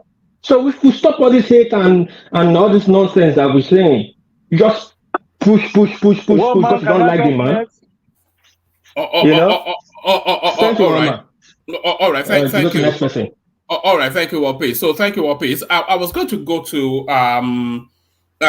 Rational Mind, but I'll go to the Star first, only because he has his camera on. So to encourage that sort of behavior, the Star, you're up next. The Star. Yeah, thank you. I just want to link this to the last speaker just now. There's certain analysis I want you to correct. I want to correct, or maybe to shed more light. You people, you have been saying that the governor is powerful, this and that, and you are giving an example of Obaseki. What do people forget to realize is it was not Obaseki that defeated Shomole or removed Shomole. It was Wike now. It was Wike that actually not Wike. You are able getting it wrong. It was a Buhari, because that time anybody that is associated with Tinubu, they want to bring that person down by all means. So it was because the power. It wasn't actually Buhari. If we want to know what brought up Obaseki back into power, it was the international community. They insisted that election had to be free and fair. Otherwise, they'll expose people with international monies. So I'm not sure if you have a good recollection of that space, but the one man. Look at it during Amechi. Wike was just ordinary minister, a state minister, but because he had mighty power behind him, and Amechi was 2 times governor, and apart from that, the governor general of the chairman of Nigeria Governors Forum. Yet Wike as a state minister nearly removed him from office, and he made that state ungovernable for him. And at the end of the day, during the election wise, he ensures that with the military, with the police, that they did not vote for Amechi party. So how much more now that my brother, remember the mistake Fubara did. Look at the case of Agagu. When Agagu wanted to contest for Ondo governorship election, FCN then was the opposition party, and that is the only party that can win election after PDP. But when he analyzed that for him to move to ACN and Governor Obasanjo hated anything that has to do with ACN, in order not to incur the wrath of Obasanjo, he rather than contesting in a popular party, he went to Labour Party to contest. But then because of that, President Obasanjo then looked the other way. If he had come to the enemy party, he would have crushed him as he crushed other people in the opposition party. So the mistake Fubara did, Fubara was hobnobbing with Amechi. Amechi, that is a strong enemy of Tinubu, a sitting president, and the master of the game. My brother, remember. Hold on, the Star. I'll take an interjection from Obina. Yes, there's something that you just said now that aligns with the fact when I say a governor is very powerful. The reason I say that is the resources at their disposal. Is the same reason why all the River State governors, if you look at history, all of them have been very powerful. Let's even start from Odili. When they mentioned bribery in the Federal House of Representatives, they said there was bribery in regards to helping Obasanjo pass something. River State governor was mentioned among every other person. After Odili, there was an Amechi. You saw the power play and everything, and then you see Wike. Especially the River States. It has always been. And then another reason again, another thing is not just as a unit. even as a force among themselves. They cross party lines. They're always together. This thing you mentioned just reminded me of what happened with Amechi. Amechi was the chairman of Nigerian Governors Forum. Jonathan also tried to remove him from there. They even, you remember the election of is it 16? That is more than how many? Remember, they tried, but it didn't work because the governors were with Amechi. Are you see what I'm talking about? It didn't work because they were together. But at the end of the day, don't you know that Wike, ordinary state-making minister, with the money that Amechi has, with influence in politics, and the governor of Nigeria Governors Forum. Wike was the one in charge. In fact, he nearly removed. He cannot even for him to even have. But they were using Wike as the. No, they were using Wike as. No, they were using him as the arrowhead. It was the presidency. Not to talk of Fubara that is just a new fact. No, I'm not even arguing that Fubara is powerless. Yes.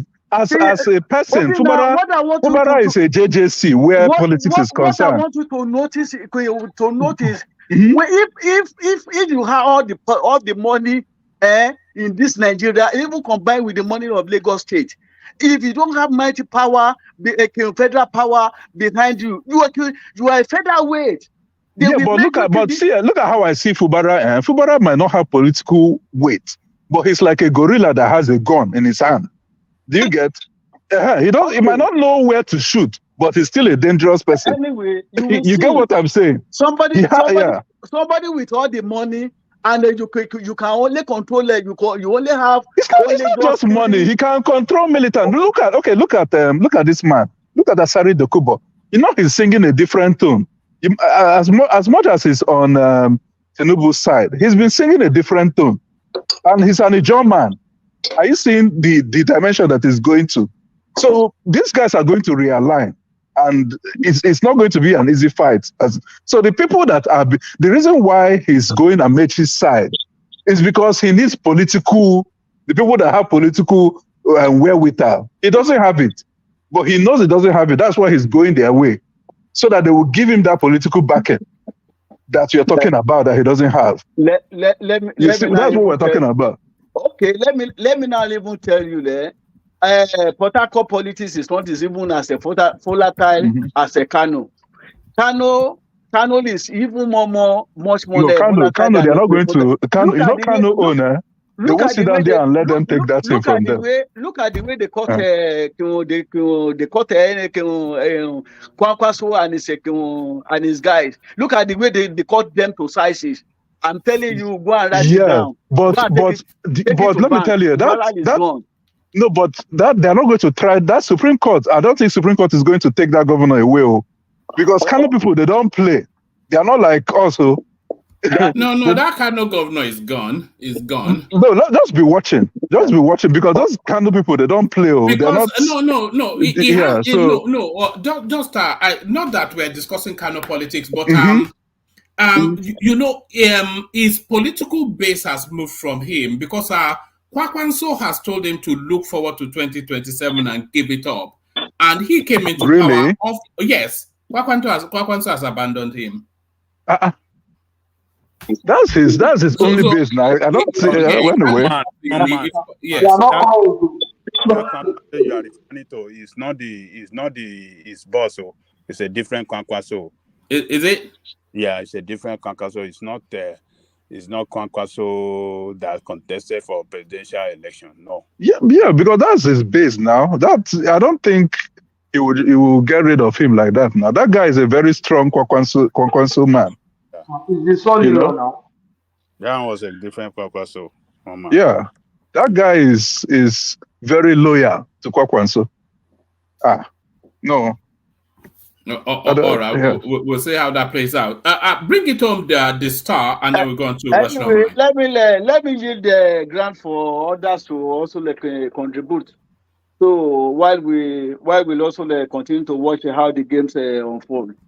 All right, Bilan, excellent. So everybody follow the example of the prime and have your camera on if you can. Rational mind, you don't have your camera on because I know what you look like, and it doesn't make for, it's a traumatic experience if you have your camera on. But let's just hear your voice rather than see you. Rational mind, Yeah, you're right.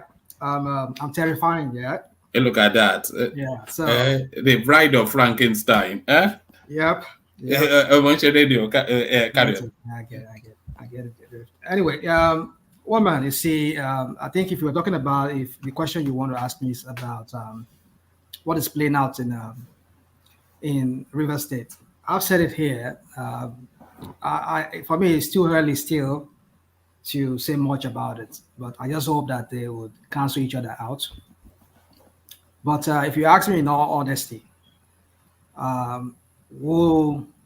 do I think about this? You see, I don't know how some of us, our psyche, how it has been bastardized to the point that some of us will start making cases for these criminals that are in the position of leadership in that country. Some will come here, they will say things, and they will make case for these criminals. I make it look like, oh yeah, he serves him right because when he knows he's sitting down with the devil, he's sitting with the devil. Why do you have to make a deal with the devil? The issue is not here. It's not the devil. The issue is here. The issue here is the people that these people are supposed to serve. They should not be the casualties of these criminals that are there in form of leaders. Do I want Fubara to be there? I don't want him. Do I want Wike to continue being the godfather? I don't want either of them. But the point is that if Fubara is the governor, let him be the governor. Because at the end of the day, the people of River State are the people that will suffer the consequences of whatever action that takes place in that state. Either Fubara gets removed or Fubara remains there, it is the people of River State.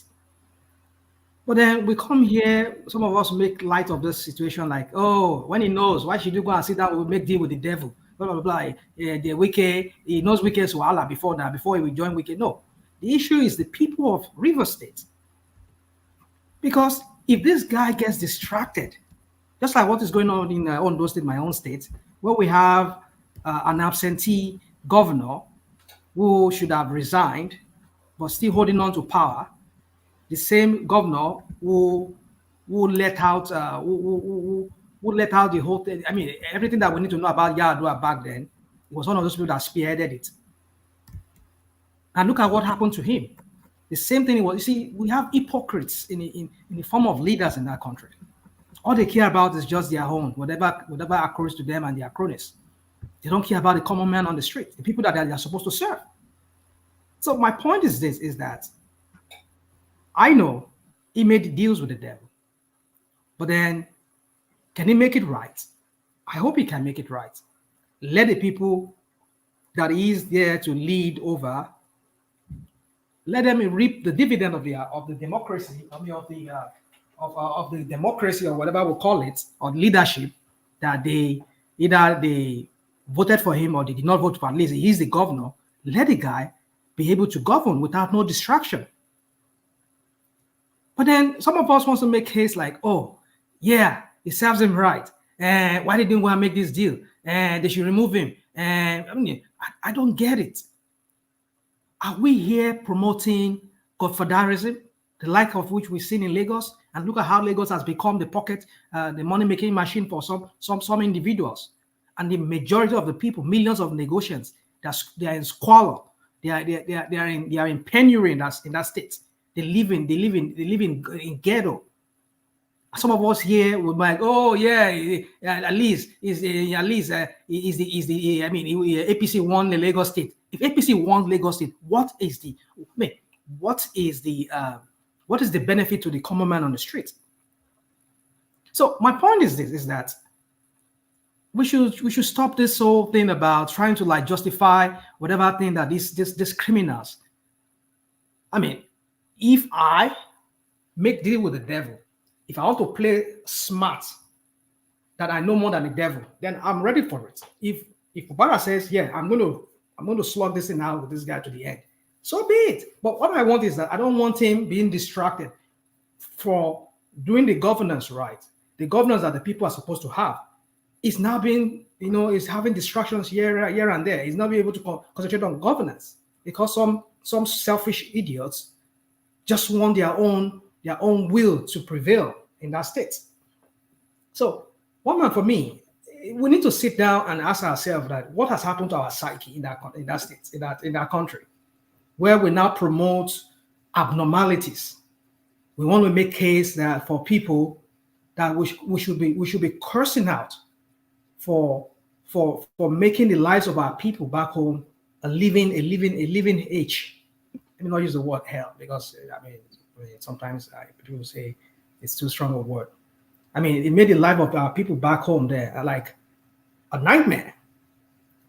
Because if you continue distracting this guy, if you can swallow your ego and let the guy rule, let him govern, because the people are the people. These leaders, they don't have they don't go in there because they want to serve us. They want to serve their own political ambition or whatever crap that they aspire to have. So for me, but before I want to go too further, allow me to speak to World Peace. I want to talk to World Peace. World Peace, tonight, I did not really come for you, but it's like you want us to turn this session to ourselves. If I confront somebody and I say to somebody here that why do you have to always go on the tangent of always wants to play this? Oh, you're always emotional. You said somebody was wrong. You have a better way, or you have a better understanding of what happened. Why don't you just go straight to the point? But you want to always tackle people whenever people bring up or raises. You see, you need to understand something, World Peace. We are all here to make our contribution. If you make your contribution, it's your view. If I make my contribution, it's my view. But I'm trying to attack my own view or making me look like, oh, why do you always no? If I challenge people, it's because I believe whatever view they have, we need to see high on that, and we need to tackle it and get them straight on that. If I'm wrong, I'm wrong. But the point I was bringing to Simba was that why do you always have to start with, oh, you're always emotional? Don't you have another vocabulary in the dictionary? Or you have to say somebody's always somebody is always emotional. You go straight to the point. If you say, okay, what you are saying is not so. This is what happened. But rather than saying, that was what I was about saying to this guy. You are here telling me that why do I have to always? Come on, World Peace. Come on. I don't know you. Rational mind. Sorry, I'm not trying to attack your personality. And if you didn't listen what I talked very fast, probably didn't listen to what I was telling you. I was just simply telling you should not always fall in the trap that people set for you. If you have to speak to a subject, even though you don't like the person, everybody know your point, your stand. Go to the point and just make your point. Like, do I do it? I just say it, even though you like it or not. But don't always make it look like you are anything concerning APC or Tinubu or who you don't like, people can read your hands. That's what I was just trying to tell you. Just make your point, forget emotional, just make your point, forget about it. I've not mentioned APC. I said, why do you always have to say people are emotional? Why don't you just go straight to the point? I was saying that when you started, you see, we need to, sometimes all of us need to calm down and listen to other people. When they land, then you can skin them. If I said APC now, you can say, okay, why do you have to make it? I don't even mention any APC. I just say, why do you have to always go on the tangent of having to say people are always emotional?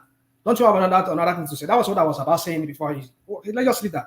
So, one man, for me, talking about this issue of APC, what's it called?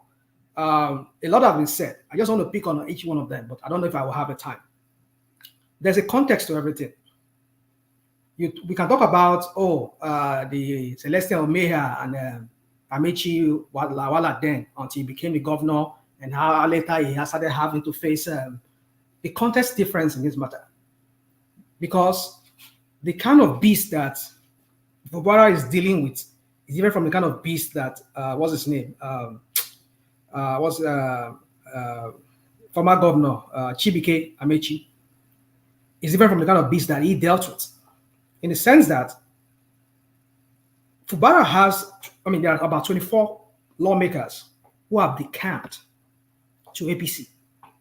That in itself is a threat to that guy already. I just hope he survives it.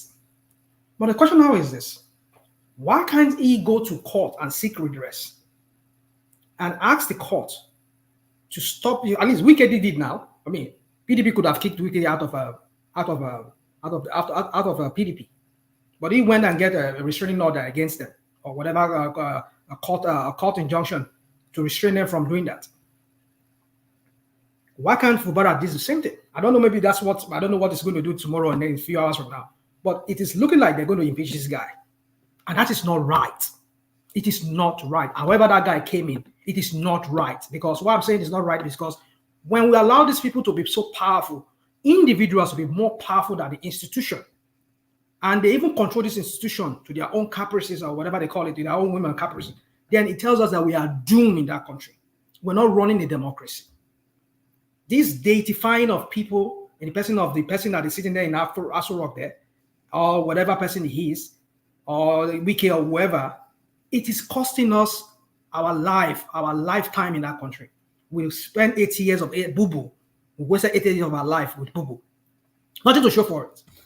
Rational mind. Do you know what a Faustian pact is? A Faustian pact. Yeah, what does that mean? God. It is a deal with the devil. Wow. They call that a Faustian pact. So why? So what Fubara has is a Faustian pact, and you say it's an accountant, which tells us that he's a highly educated man. You said that he was the accountant general of Rivers State under Wike's tenure, which tells you that he's an experienced man. So Wike sat him down and said, "Look, I will make you governor, but this will be how you will administer, and these are the terms and conditions." And then he signed on the dotted line a Faustian pact. If you sign a deal with the devil, you don't get to back out. Where's the signature they signed? That's the thing. No, metaphorically speaking. Metaphorically, okay. Well, man, but then let me just remind me of something now. That some people will say, "Oh, he went and he pleaded with these people, he pleaded with that people, he pleaded with those people, so that they could allow Fubara, so that Fubara will be his candidate." No, it's because he wants to, because he knows that he has put Fubara in deep S, and he knows that if this guy goes down, it's going down with him too. They go both, because at that time he knew that, oh, this election can play either way. I don't know, maybe PDP, maybe somebody might win it, APC might lose it, I might not even get what I want from APC. I mean, if the best thing for him is just to give him immunity. If he becomes the governor, he has immunity for another next 8 years. It's guaranteed. That's what he was thinking, and that means that he himself is covered, because if they can't probe him, who was the accountant general for him, who was doing the dirty job for him, and then they will not be able to probe him too. But then he did all of this for his own selfishness, not because he wanted an Ijaw man to be there, because it was an Ijaw man. Other minority they were complaining that no, it's not just people's turn, it's our turn, it's our Ogoni people's turn, or other people's turn. It's because there were some deals that they did that this guy knew about, and EFCC already were on this guy's neck, and this guy is let to go to be on. Rational, can I ask you a question? Go on, please. For the past 8 years, can you tell me how many governors have gone to jail for corruption? I don't know why you asked the question, but Fubara is not a governor. Okay. If that's what you're doing. Okay. Now, you said he's an accountant. He's the one that knows where all the dead bodies is buried. And that's why I asked you for the past 8 years. If before a governor goes down, fire state they've been chasing fire state forever. You're not able to even take fire state to connect the toll of nailing down. Okay, but let me hold on. Sorry. Hold on. Sorry. If Fubara that started this fight so early, and he knows he's going to win this fight, why holding the dead bodies? Why not just dog them out and show this is what Wike did and let the case be gone? And if any EFCC is coming for Wike, I guarantee you, Wike and the rest governor, none of them will go to jail. Fubara will go to jail. He's the accountant. Okay, all right. Wike is not the auditor. It's not that the accountant, not the house of that approves the money. Like people don't understand structure of government in this country. Okay, we don't. Okay, sorry. Maybe we don't. All right, but then I want to give you a list of governors that's gone. Daria has gone down. The one on Adamawa State governor has gone down. For the past 8 years, I said. Hold on. I don't. No. You will not limit me Past to any. 8 years, I ask you. You will not limit me to any. All right, let's not get stuck in that funk. But carry on, rational mind, and then from you we go on to Simba. You cannot. There's no way you can predict the future. Anything can happen. So for him to cover his track, that was no doubt the reason why he had this guy immunity, because he knows that if this guy with on immunity, he's covered. But now that I know what is going to play out now, if he succeeded in removing Fubara, he's still covered because he's a party to APC, except Tinubu kick him, throw him under the bus at the end of the day, and send his dogs after Wike, which I know that won't go on effect. Tinubu himself, he doesn't want to bite the finger that helped him, or whatever how they say it, because he knows that Wike has done some dirty job for him too. With the last election, this election, judiciary, we heard about what he did through Odili's wife and whatever he did, because we know how he's so close to some of these justices in the Nigerian justice system. The same idiot that got a restraining order, against his own party, other people could not do it. Even I'm yet to see Fubara, because Fubara should be able to get seek redress from the courts, and the courts be able to stop these people from even trying to impeach him, because this is we should not allow this kind of things to play out in Nigeria. However it happens, fine. He may deal with the devil, but the point is that he is the governor. We need to make him understand that our institution should be stronger, and our institution here will be our justice system, should be able to prevent things like this from happening. Because when powerful men like this, they can remove governors and put in governors and have their way, then it means we are doomed in that country. Oma, let me leave it at that. All right, brilliant, excellent, delightful submission by Rational Mind. So from Rational Mind, let's go on to Simba, who hopefully is still there. Simba, are you there? Are you still there? Simba de Selo. Simba de Selo. Simba de Selo. Or let's go to Charles next. Charlie boy.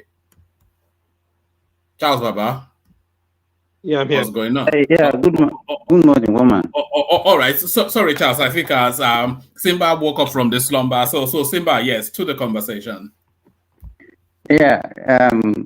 Good morning, everybody. Well, what I want to say to this discussion, first of all, I want to say that yes, in as much as we hope that our politics work well for the people, then the people, the so-called leaders that we elected also must be smart. This guy, what he's actually doing is that he's not playing smart politics. The guy is so weak, he's so psychopathic and parochial. But if you got elected on a platter of gold, like the way he was elected, then it's supposed to be smarter. I like Maureen now. I like Maureen. So what he is doing, it shows that he's not even capable of leading a state like River State, and he doesn't understand the politics. Because if he really understands the politics, he cannot be doing that kind of thing that he's doing with Wike. Knowing fully well that Wike also has the backing of the federal might. And if you look at it presently, he's even lucky that he has somebody like Tinubu who doesn't play that kind of rough politics. If I didn't mean during Obasanjo regime, the kind of problem that we'll have had, by now it will have been gone, because Obasanjo is so ruthless. It doesn't actually forgive like the way Tinubu used to forgive his political enemies. So to me, he's playing a very bad politics, and if care is not taken, he is going to pay dearly for it.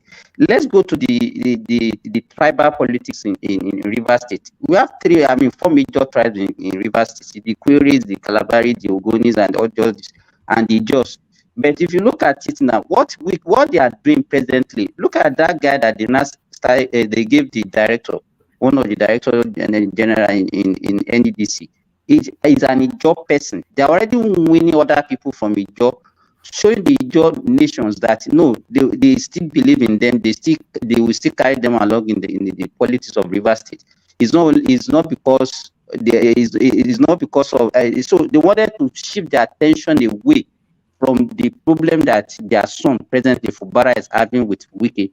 They wanted to compensate them in other ways so that they will not see it as being as if they are being witch hunt in that state, because Wike actually work for them. Because for how long I don't think Ijaw people have ever ruled Rivers State, and it was Wike that made it possible for them. So this same Wike, now that he has made it possible, because if you look at when this problem started, he called all the leaders of the Ijaws and he had a meeting with them.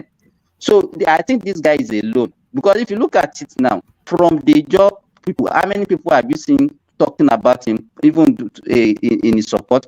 Even the PDP now that the guy is in now, you have not seen any PDP, any viable PDP person speaking on his behalf or fighting for him. Even the so-called Atiku that's supposed to be the leader of the PDP, it's the other. So the guy is alone. He's just alone in the wilderness. So to me, he's not playing a smart politics. Since Wike left, or don't let me say left, since he became aligned to the Tinubu administration, you can't see any viable, any tangible opposition coming from PDP. Everybody has remained silent. Where are the governors, other governors in PDP? What are they saying about this? Is it getting any support from anybody? The answer is no. So in as much as, okay, we want to eliminate godfatherism in our politics, but we have to speak the truth. There is no way, even in the world, even in the developed world, there are still some people behind the scene that are controlling the power that be. Even in the United States, in every country. So we can't just whisk that one away. We can't just say, okay, no, our own situation is going to be different. So to me, the guy is good. And then if you look at it presently, if you look at the strategies of APC, they are already planning for the next election, and the other opposition party just sleeping. The choice of Ganduje by APC, by Tinubu as APC chairman, is not by mistake. They are master strategies. Some people might not like that way, the word I'm using, because they don't like it. But that is what is happening. We have to speak the truth.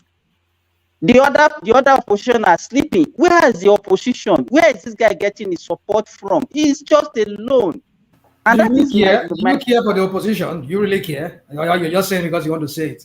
Do you really care about the opposition? I don't know. Let me just finish what I'm saying. so where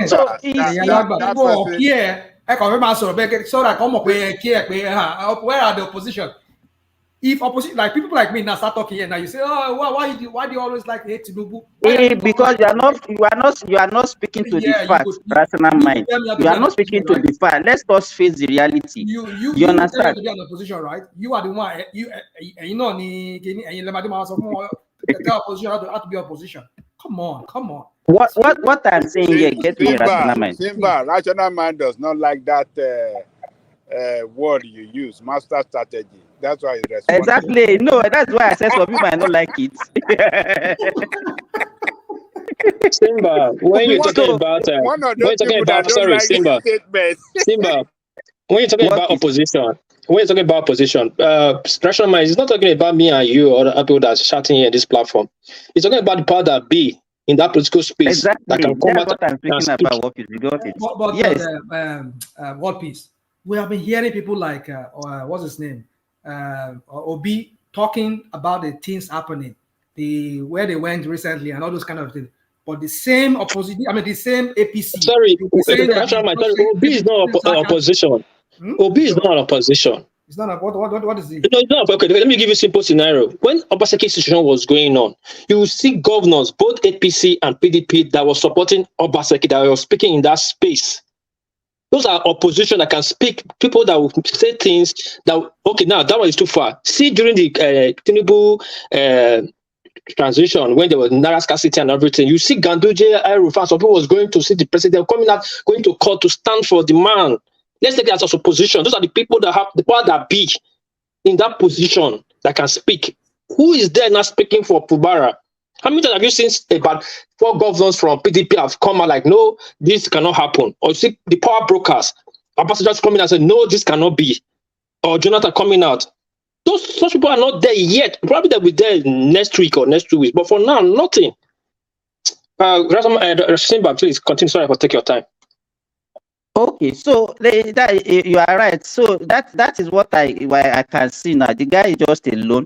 And then when some people are now talking about they are going to shut down the creek and they are going to, nothing will happen in that space. Nothing will happen. Who are the people that is going to shut down the creek? The Jaws, they will not do that because they are not the only tribe and they are not the majority tribe in Rivers State. So what for that one, everybody should just forget it. It's just the wishful thinking of some opposition that is saying, okay, if they do this, this is going to be the consequence. Who is Fubara? Simba, how much longer are you giving him in that seat? I don't see him lasting longer than the first quarter of next year. Longer than I don't see him lasting than the first quarter of next year. It will come, it will beg. And then he should also thank his God that he has somebody like Tinubu, who is not a vendetta kind of a politician in the presidency. Tinubu is not somebody that will just go and then be ruthless with you. And that was why I said if it had been during Obasanjo's regime, the guy will have been long gone. They will just Obasanjo that remove a governor with just 5 House of Assembly members. And now we have like a 27 out of 32. If they will have done it immediately and the guy will be gone for now. Look at what happened to be now during Obasanjo regime. So it's just that he should be thanking his God that Tinubu is the president now. And then to me, if he can have a rethink, then he can still finish his regime. At least these 4 years tenure. Thank you, woman. Do you not think that the trust has been broken between him and Wike? I don't think there's any begging that can make Wike trust him again. It's only definitely. Yeah. What he will do if Wike is actually, because what Wike is trying to do is just to take after Tinubu in Lagos. So, and that is when Babajide Kuku was talking about the structure. The structure is not about removing the chairmanship. Ratuna was just like, who has it removed? No. It's about the laid down program and the structure for the state, for the plan for the what the guy has as a plan for a future plan for the state. That is what we are talking about. It's not about removing the chairman or whatever political structure that they have. That's not what we are talking about. So to me, they are going to allow him to finish his tenure. If it comes back to Pego, but second tenure is not going to even win the primary, talk less of say he's going to contest. So that's the way I feel. All right, brilliant. Stay with us. Charles, you're up next. Charlie boy. Yeah, I'm here. Yes. Do you want to come at it from the Wike space? That seems to be what is engaging everybody. The Wike space. I think Fubara dropped the ball. So the general thing underneath Fubara, what affected him was pride. So like you said, it's not really about the money. I think it was more or less about control. Because I think Wike had put his people in place, commissioners and everything. And for him, from what I read, it was like he was the governor, but people are not really like, you know how they pay homage to the governor, my governor, contract, everything. People are going through Wike, and he was more or less like just a puppet. So I think he felt that he was like, nobody was respecting him. The commissioners know that he wasn't the one that put them in place. It was Wike. Everybody around him were Wike's people. So he wasn't in charge. He didn't feel in charge and in control. So it was like, I'm governor, yes, but I don't feel like the governor. I don't get respect. So that was what was the real problem. The second thing about it is that I think he miscalculated and misjudged the whole situation. So at the back of the whole elections, a lot of maybe people in Rivers and everything were like, Wike is a betrayer and stuff like that. So one, he felt that he had the people's backing, and he felt that, okay, if these people feel this way towards Wike, I can easily assert myself and take over. Then secondly, he felt that the PDP governors with what Wike did, moving to APC and things like that, also had a grudge against him. So he felt the people and maybe some PDP party loyalists would obviously back his claim. It was more or less like, okay, since everybody's angry, is upset with Wike, I'll be the one to kick him out, that kind of thing. And he felt he had the backing. But known for him, he doesn't understand that the truth about Nigerian politics is not a politics of morality. It's more or less like the strongest party, the strongest politician or the strongest party wins, whether the person is an evil person or whatever. And he miscalculated. And unfortunately, there's no going back with this. Everybody that supported him, both PDP, even the Nigerian people that have everything against Wike, at the end of the day, they will turn and say that he serves him right. He should have been loyal and everything. So the only lesson I can take from this is in Nigerian politics, you are not responsible. You are not a servant of the people. You are a servant of your godfather or whoever is in charge of the political sphere in that state or in the federal level. The people don't matter as far as I'm concerned. So I think he dropped the ball, and I think he got a head over himself that, okay, the people are backing me, PDP members are backing me, people are tired of Wike. I think there was a negative vibe about Wike, especially with the way he betrayed Rivers and everything. So I guess he got a head over himself, over his status. But you just said now, Charles, you just said now that if it stands to reason from what you just said now, that they don't respect him being the governor because Wike has put his people surrounding him. Yeah. And it's like everybody has to go through Wike. You know, normally it should be the governor is the head. So you should accord him that respect, but they rather have to go through Wike because of the arrangement that was how he came in. Yeah. Now, if he see that as a threat to himself, as to his leadership, and he goes this route that he's taking, why you not finding fault with that? I think maybe, like I said, it's not as if understand. See, even I won't lie to you. If I was in his situation, I think I'll probably be upset about it as well. You understand? But I think he was politically naive to actually think. I don't know. He's been with Wike for long, so I'm sure he should have known that Wike is a strong man. Like I said, it's not as if this had happened there, if it was like Wike had not come to APC and Wike was still in PDP and people are not like against Wike, I think he would have been more calm about the situation. But I think he misjudged. The situation that what he read was that, okay, if everybody in this state is against Wike because of the election results, I think I have the people's backing to actually fight this battle and make my case known. That's just the problem. But I understand his grouse against that, because even if it was me, if I'm the governor and I look like a boy, nobody respects me, I'll probably feel a bit aggrieved.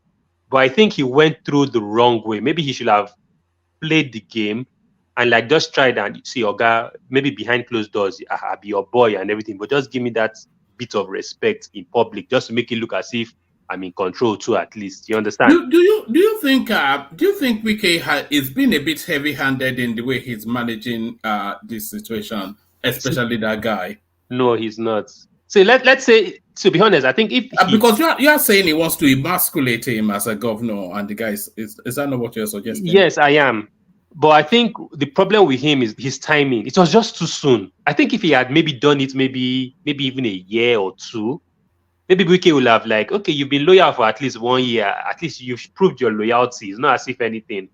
But I think after how many months, and you just turn coat like that, I think it was too soon. No, I think he just didn't. He doesn't know how to play the politics at all. I'll be honest about it. I think it was pride. It was pride talking, and I think he just felt that because he had the people's backing who didn't like Wike, and PDP too, the party he's on, that didn't really faulted Wike for what he was doing with APC. I think he just got a head over himself that I have the people, I have PDP as my party, and I can do whatever. Wrestle control from Wike. That's the problem. That's where he got it wrong. But honestly speaking, if I was in Wike's shoes, I think see, it's a tough one. I would not let him slide. To be honest, I'll want to assert myself that so that nobody tries it, because if you actually let it go, I think he would actually lose control of that state. So really, I think Fubara'S days are numbered.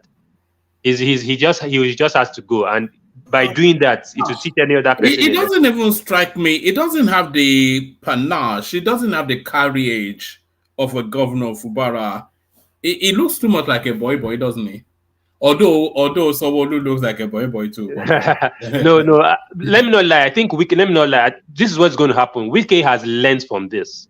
So the next person that is going to be governor, Wike will play his cards right. That, you know what, take the limelight, but underground, I own you. You understand? Just to prevent, so that it won't look as if that Fubara said this, and the second governor is also saying the same thing. Okay, Wike must be the problem. So Fubara actually just played his politics wrong, because do you know how many people are dying to be governor? Even myself, what is it? I think Wike has a problem. I think he also belittled Fubara to an extent, but I think Fubara got it all wrong. I think he messed up.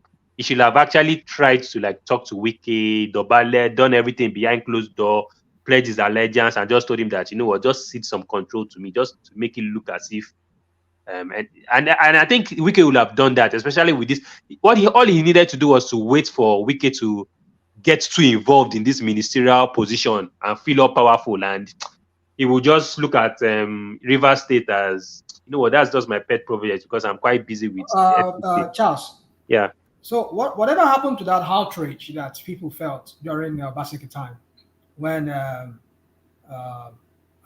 chairman of a party was trying to take down a governor of his own party before, that's Obaseki, in the person of Obaseki, before he had to defect to PDP. So whatever happened to that outrage that people then, the whole media was at buzz and everything then. And in fact, internationally, something was blowing up that some people, APC was trying to remove their governor and they were trying to impose somebody else and all of that. So what happened? Why are we not seeing that outrage? Although at the beginning I saw it a little bit. Yeah, I was upset. I also upset against Wike. Because of who is there now? Is that why everything? No. Let me just tell you. I've realized something with Nigerians. Look, in politics, there's no even point saving Nigerians. Nigerians are two-faced. I think we don't even know what we. There's no even point being a good leader to Nigerians, because at the end of the day, they will backstab. We just flow with the narrative. If we flow with how will I put it? So let me tell you how it works. So at that point, when Wike was FCT minister, a lot of people in Rivers and everything were really angry and upset against Wike. So everybody moved towards that direction, that this is our number one public enemy, number one. Do you understand? And they felt that, okay, we'll deal with this. That was the whole thing. We'll deal with this man. We'll kick him out. We'll use Fubara as a tool to deal with Wike. That was how everybody was looking at. They didn't really think that Wike would actually have the backing of APC like that. Do you understand? But when the power dynamics played out, when Wike played his hand and said, look, I'm still in control, even though I'm not governor. If you like, let this guy is a boy. Everybody has moved to Wike that, okay, now this guy actually, now him get power, pass. No be Fubara. We can't use Fubara as a tool, so we might as well join Wike. That's just Nigerian politics. And that's the Nigerian people. We just follow power dynamics. Whoever has the power is who we follow. Even if they maltreat us, even if they're bad governors or whatever, we are just slaves to power, we're slaves to money, we're slaves to all those. So, like I said, what I've gained from this experience is, honestly speaking, there is no point serving Nigerians. You serve who has power, you serve who has control. That's who your allegiance lies with, not Nigerians. Nobody should be carried away with. It's just almost like the obedient stuff, you understand? Yes, you have the backing and everything, but where does power reside? If it resides in the center, if it resides in APC, you follow APC. And our politicians know this. That is why you see politicians today that are PDP, the next thing all of them will decamp to APC because they know the game. They don't care about the people, they care about where power resides. And that's where Fubara got it wrong. All right, excellent. All right. All right, excellent. I think we've done the. Hold on. I think we've done the rounds. And gentlemen, I did say it was going to be a short session. So now what we're going to do next is a 5 minute esoteric musing on niche areas in the politics that you'd like to reflect on. So a 5 minute monologue, and then we call it a day. We kick it off with we go to Obina, and then King Emeka. The last one we had by John Lekoko, and then we round it off like that. So Obina, hopefully it doesn't take another 6 months for us to see you again. So just 5 minutes on something that's been rolling around your thoughts, Nigerian politics. Obina. Yeah? You ready? You want me to come back to you, Obina? Sorry. Yeah. All right. Let's go to King Emeka then. So Emeka always, of course, deep in Nigerian politics. Emeka. Okay. All right. Yeah, can you hear me now? Yeah, we can. Yeah, so just a 5 minute monologue, whatever topic, political ideally, but however it takes you, just a 5 minute monologue from you. So, okay, any topic at all? Any topic at all. Okay. Well, I think that girl that dumped you is really what we want to hear about. Give us a 5 minute crying on that. No, there's no girl.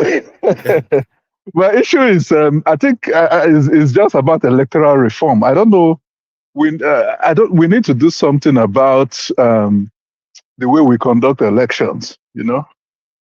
Going forward, we need to do something about it. Even the 2 or the 3 Cuba elections that just happened now, all of them had issues. As much as maybe they didn't complain so much in Bayelsa, but they all had issues. And normally I would think that the INEC normally gets it right when they do off cycle because it requires less resources to deploy. But it was one of the worst elections ever, worse than any other election, even the one that brought in this government, So I think we need to go back and draw out rules regarding how we conduct elections, and maybe take away the way we appoint INEC chairman, and away from politicians, kind of maybe leave it to the judges or something like that, or make it elective. But we need to do something, about the way we conduct election. We want, by the time they declare a winner, you will not, the person who lost knows that the person lost. There's no need going to court. But now, after every election that happens, we are guessing, okay, this person won. Oh, it might be this person that won. It might be that person that won. It's not supposed to be like that. We're supposed to know, even if it's not the person we want. But if it will be so clear that it will be a disgrace for you to go to court. When Obaseki finished, when he won his second election, the guy that he contested with I think he went to court, but he didn't go to court as a result of, the election was bad. He went to court to try to disqualify him, Obaseki, because if he did that, he's the person that is the runner-up. So you understand. So if we need to get to a situation where the person that lost, we will just keep quiet and quietly go home. The way you conduct election is so transparent that you'll be disgracing yourself further. You won't try to contest the result. That's the way we should be doing it. It's not supposed to be difficult conducting election. That's my issue is because we're supposed to use it, especially these elections that just happened, especially 2023. It's supposed to be we're supposed to be using it as a reference point. Like, we don't know the exact figures that happened, to be frank. Yes, Supreme Court has ruled. Everybody, by virtue of the law, it is what it is. But in reality, we don't know what figures went to where. That's because it's those figures that statisticians use, to analyze, okay, next election is coming. Last time, this was what happened. But really, this is not what happened, We need to get to a point where it's either we remove it from humans, maybe use electronic voting, where, the way that maybe hand it over to banks or something, but we need a system that will remove human beings from the calculation, That's my issue. And that's the thing that worries me is we need a situation where you campaign, you do all the work, and then if all the efforts you make, you would get the rewards for it. Not, you do it and then you don't know how it's going to turn out. And even if it turns out right, then maybe some 3-man panel will come and take you out of that thing, maybe due to one technicality or the other. So again, the reforms would include resolving pre-election matters before the election even starts. That's the first thing. Any pre-election matter, whether it's qualification, disqualification, even INEC should have the ability to disqualify. It shouldn't be the court. INEC is not just an admin body. It's charged with screening. In fact, the screening happens from the political party, to be frank. The screening happens from the political party, and that's what happened with Obaseki. Remember, they screened him out, even whether it's illegal or legal. But if the political parties are doing their work, they will reduce the number of candidates that come to INEC. Then INEC can further trim them down based on, you're not qualified, or, the party didn't do their work. We've discovered this. Because there is provision for when you submit your form to INEC, INEC publishes your name and gives the public ample opportunity to scrutinize you. So what is that for? Is it not to submit a petition and say, look, this person says he attended Akpo Grammar School, but the person did not. And then based on that, the INEC investigates, and if they find out, then they were able to exclude the person from contesting. So we need to be able to sort those things out even before the election. Then once election is happening, we know that we're dealing with only election matters. And then after election has happened, the way that you conduct it will be so transparent that people don't even need to challenge it. But even the few that challenges it, you still need to resolve it before you swear them in.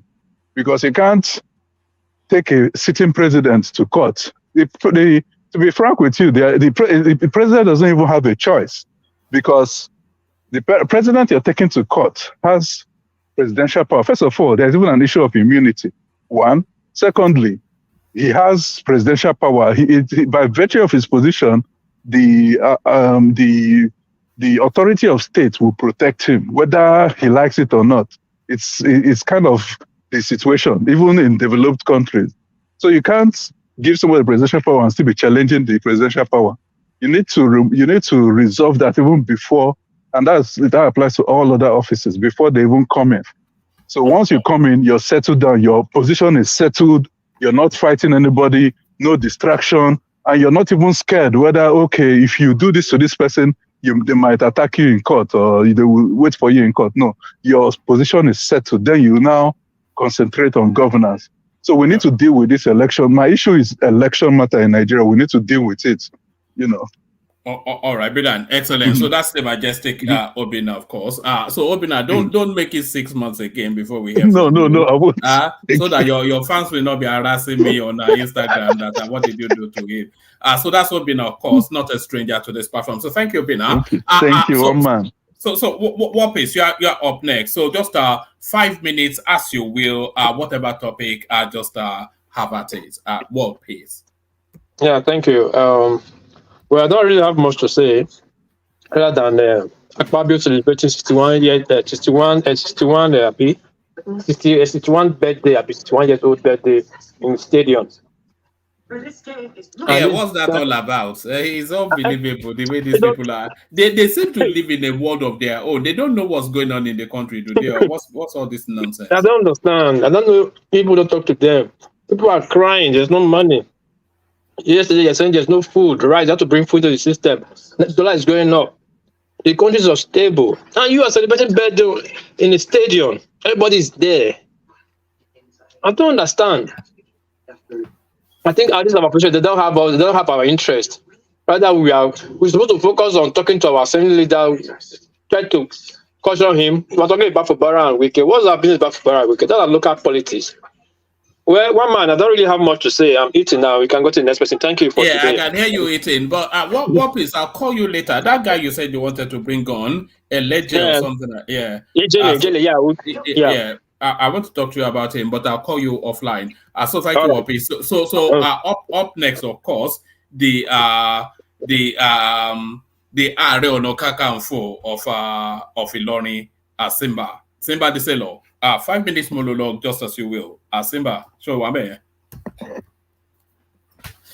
Look at that. You know, this Simba is a dangerous guy. Or that Saudi that he is, he's not making dollars there. It's all those exotic women. That's where he's really in Saudi. Simba, are you there? Oh my, what to kill me, eh? Look at my wife. Is the Jekuje that is in Saudi for where we have been getting some DMs about you. Don't worry, I'll be calling you later. No problem. You're welcome. What I want to speak about in the political cycle is, you know, this articles spokesperson, what is his name, Segun Showumi, is now campaigning to become the chairman of PDP. So, you know, because we are those boots not too big for him? I think it's the strategy between him and Atiku. Atiku wanted to use him, so by the time he becomes and he's his sponsor, by the time he becomes the chairman of the party, that means that the presidential candidate can come from the north. So that is the strategy that they wanted to use. And the guy is campaigning seriously now. The only thing that is giving him problem now is he doesn't understand where Wike belongs, whether he will decamp to APC or he will still remain in PDP. Because let me tell you, everybody feared that Wike. And you know, in the last few years, Wike has been the backbone of PDP. Nobody else. Even the so-called Oyo State governor when last did you hear anything from Oyo State governor? That guy is just a useless guy. He's just there doing nothing. It's not all of them that are just doing follow. Even when the 5 governors that are the rebels that time, it was Wike that was leading everything. The other 4 did not have voice. And immediately APC captured Wike, you can see that PDP became silent. Nothing is coming from the PDP. So now the question that we're asking whether Atiku is going to contest in 2027 or not is that guy is only dead, or maybe if he has a very serious illness that can prevent him from contesting again in 2027. So, but the only issue now is he going to remain in PDP because the other governors in PDP are not giving him support now? But who has in that PDP has the financial wherewithal and the clout that Atiku has that can chase him away from PDP? I think there's none for now. It's only Wike. And with what Wike is doing now, nobody really knows what he's actually doing. Nobody knows his strategy. Nobody knows what he wanted to his next move. So I'm saying this so that we'll watch that space, and then you will see what is going to find out. So that is what I want to say. All right, brilliant, excellent. Segun Showumi. Don't worry. I'm actually.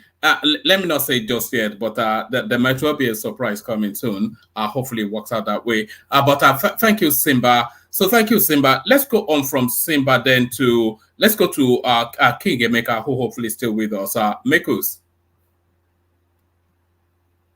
All right. I think Sleep has gotten hold of Emeka. Let's go to Rational Mind. Rational Mind, you're up next. Yeah, sorry. Well, woman, there's so many things I want to say, but I know since you said 5 minutes, I'll rush through them quick. No, don't free flow. I want to cap it under 4 hours, so I think we have plenty of time. But yeah. So for me, first of all, I want to talk to Simba. Me and Simba, we are always tackling ourselves. talk about opposition.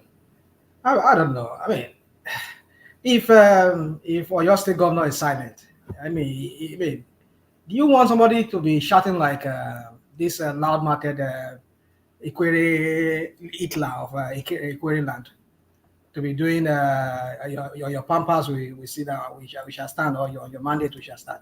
Is that what you want? So that somebody will rational mind. Let me ask you this question. Governance is all about making noise, like the one you people are making. Just hold on. Let me ask you this question. If Wike is still, he didn't support Tinubu, and he's still behaving the way he's behaving, and he's still in PDP, will you be saying what you are saying about Wike now? Will I be saying what I'm saying about what? About Wike, about his character, because you are assassinating his character just because he supported Tinubu. That is why you are against him. Yourself, you say assassinate. Kini money Kalashnikov need moving assassinate. Money AR-14, AR-15 moving assassinate. Just answer my question. Answer my question. Hold on. You yourself, you already, your question has answered itself. How? If he did not do all these things, this treachery, thing with them, because everybody is just doing this, it's treachery. If he had just gone into the nights like that, okay, which I know he was afraid of what might happen to him if Atiku had won that election. He was afraid. That was why I quickly had to make that bargain with Tinubu, pitch tent with Tinubu. So if he had just kept quiet and not do anything, he had not gone against his party, probably, and maybe Atiku had won that election, probably, I won't be saying anything about it, because it means that he's a man of honor. He's a man who, well, I will accept my fate, but then that he had to resort to all these levels of, backstabbing his own party and continue doing that and grandstanding and all of this crap and harming people's life. I mean, he doesn't care. All he cares is just power. But people's life in Rivers State doesn't matter to him. These are the same traits that they exhibit, all of them. Like we're talking about the other number third criminal in Nigeria, which is the Senate president, who ruined NDDC. Under him, we saw an MD fainting who could not give during an hearing. So you wonder, when you have a nation hijacked by criminals, what do you expect? So if he had just gone into the night like that, I would never heard from him anymore. I would look at him as a man of honor. But for him to have resort to all of this. So if Atiku had won the election, Atiku is not a criminal. I'm not saying if Atiku had won the election. No, he just said it now. He said it now. He said you will have kept quiet and you will just forgive him. Let me rephrase it very well. If he had not backstabbed his party, and maybe his party won the election, and he never said anything, and that's it, I was seeing it. And if it is Tinubu that won the election, and he never said anything, I will still look at him as a man of honor. If it's Obi that won the election and he never said anything, just went like that, just went like Odili went, and all of the rest of people, other governors went, just kept quiet and let the guy, whoever he helped to become governor, be his governor and rule his state and govern his people, I would respect him for that. But because he can never put his hands off, because he has engaged in so many criminality that he needs to be in the limelight, so he can be in the limelight so that he can continue having his behind covered. Because he knows with Tinubu, having dilly-dallying with Tinubu, his house is covered. His whatever crime or whatever crap he has done in the past is covered. Nobody would dare want to go and arrest him, because the EFCC chairman is under the command of Tinubu. Tinubu tells him who to arrest, who not to arrest, like any other president that has ever ruled that country. None of the institutions are really, really, really independent. So if he has to be relevant and continue having his behind covered for him, then he has to be party with the government in place. So that is the reason why I see him as an enemy of the people. Wike is an enemy of the people, especially people of his own state.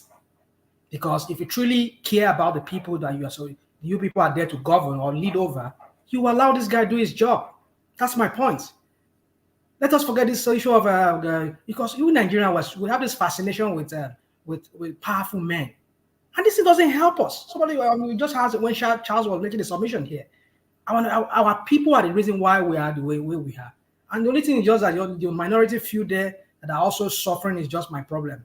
If not, I won't even care about. I mean, I'm okay with here, but it's just those minority few who tries to like see a change, a positive change, a total 180 degrees moving away from this deified criminals that people have put on a pedestal and they worship them. They make them like their own god. You cannot even talk about them. They will say you are insulting them. Even if I, that is a man of his own, from his own clan, is insulting him, or I mean, let me say insulting him, criticizing him. Some people will come here. Some of his minions paid. They will come here and start saying that I'm Omali, I'm not Yoruba, or simply because I mean, I mean, what is wrong with people? Kí ló gbé fún gbogbo oúnjẹ ẹ̀dẹ̀ ń dọ̀bá ẹ̀dẹ̀ ń kúnlẹ̀ iwájú ẹ̀ ń dedify ẹ̀ wá sọ́dọ̀ ọlọ́run kan. I don't even know what is wrong with people. I mean, how do you build a country like, we cannot build a country like this.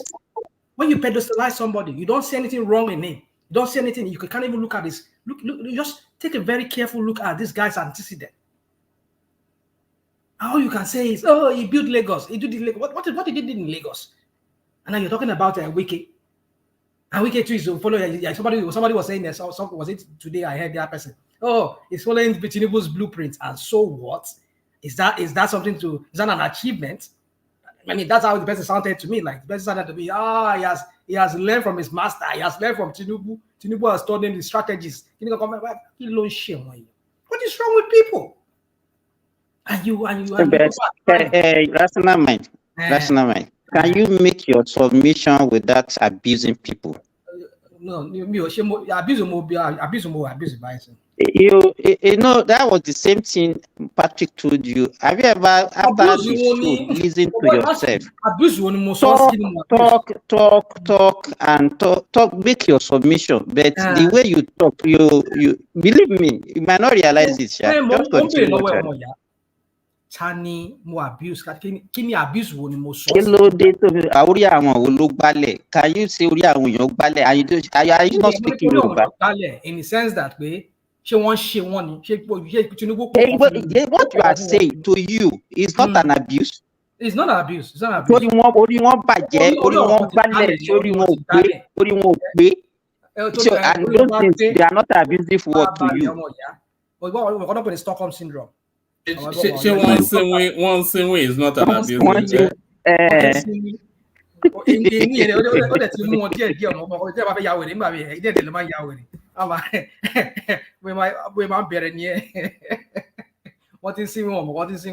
I mean, look at the country. Look at how messed up the country is. And some people will come here and start defending Tinubu and defending all this crap. What? It's up to you guys. You see, rational mind. Just give me down to one thing. We have time. There's no much people that want to talk. We have time to talk. No. If you really meant, hold on. If you really meant very well for the country, the way you speak as if you have passion, you are the only one that love the people. Will you be advocating for somebody like Atiku to become the president of Nigeria? No, I never said it. No, I only you said it now.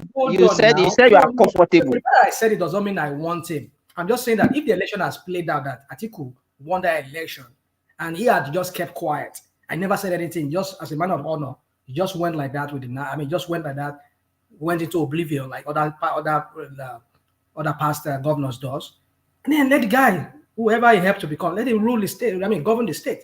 Let him lead the state and do his own bit too.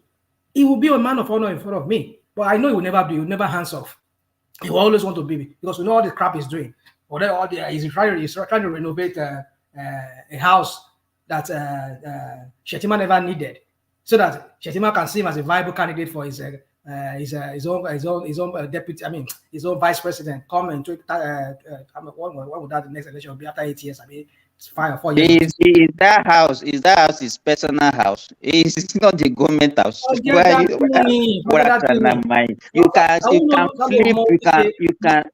don't know Wike like I know Wike. You don't know Wike like I know Wike. I have studied his politics.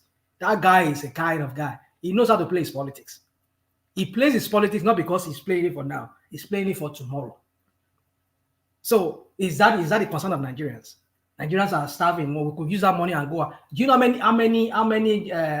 how many government colleges within Abuja that needs renovation? Government primary school that needs renovation in FCT there.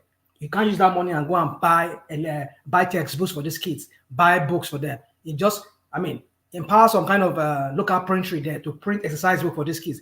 Inject that money to the economy. That is money. That is money for the economy. But rather, you want to give it to some of your cronies and go and build a house.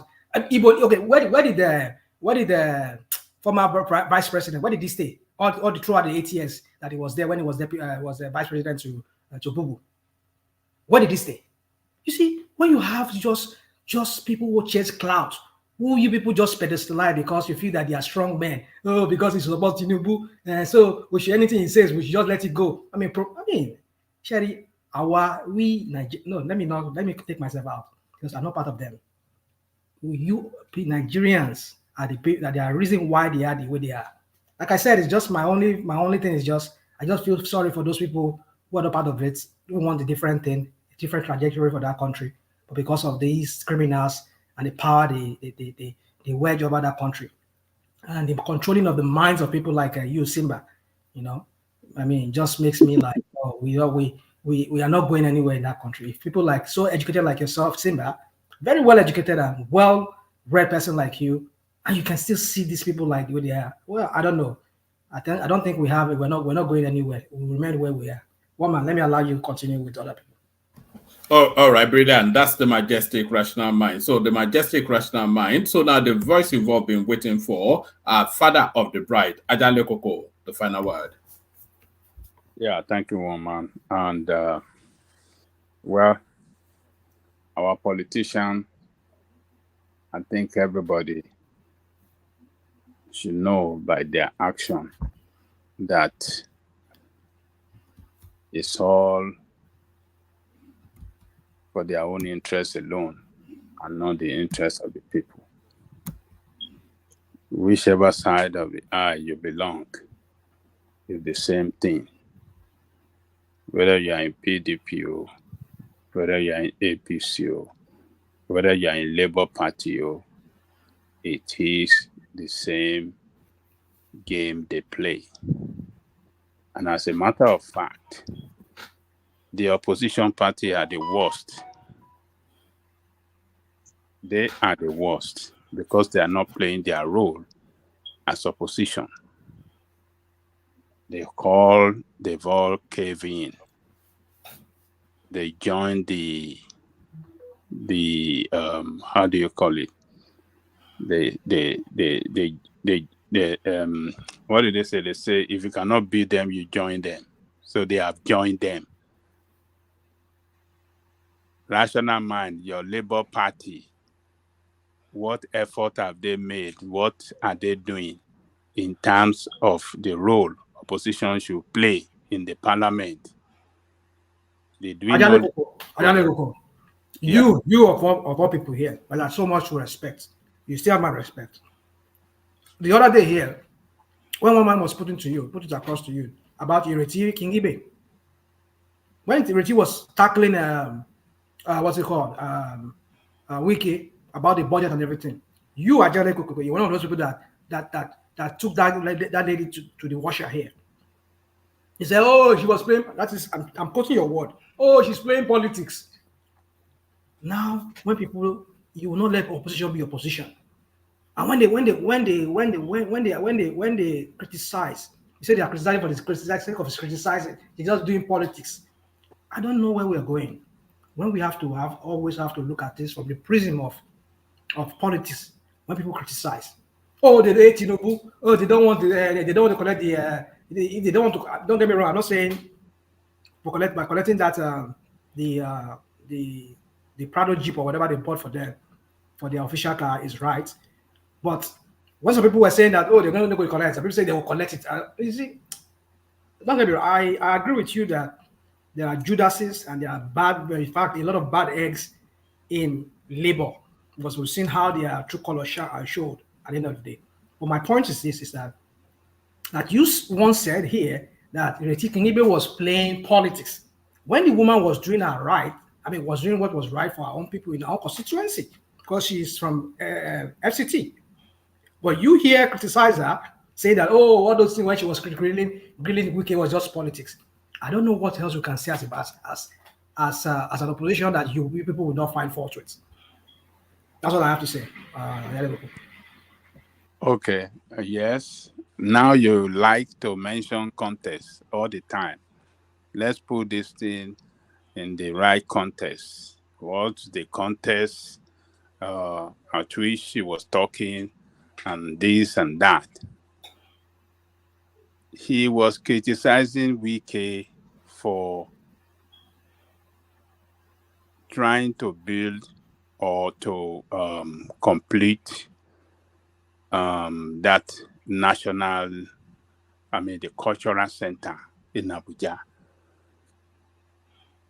On that basis, I criticized her. I said, what is wrong in completing the cultural center? Do we not deserve, as a country in the capital city, to have a cultural center, particularly that have been abandoned, and Wike is trying to, finish it up and make it a pride of the nation? So, I said I would have loved her to suggest something else that should have been done better. She didn't suggest anything. And I said as well that while Wike was building those fantastic buildings, cultural center, and trying to complete that vice president building, I would have loved him to invest on education and healthcare as well. I said it. So, but the Reti you are talking about did not suggest anything in alternative to what Wike was trying to do. Yes, it was a junkie, but She did suggest. Yeah, she did suggest. She suggested. Yeah, she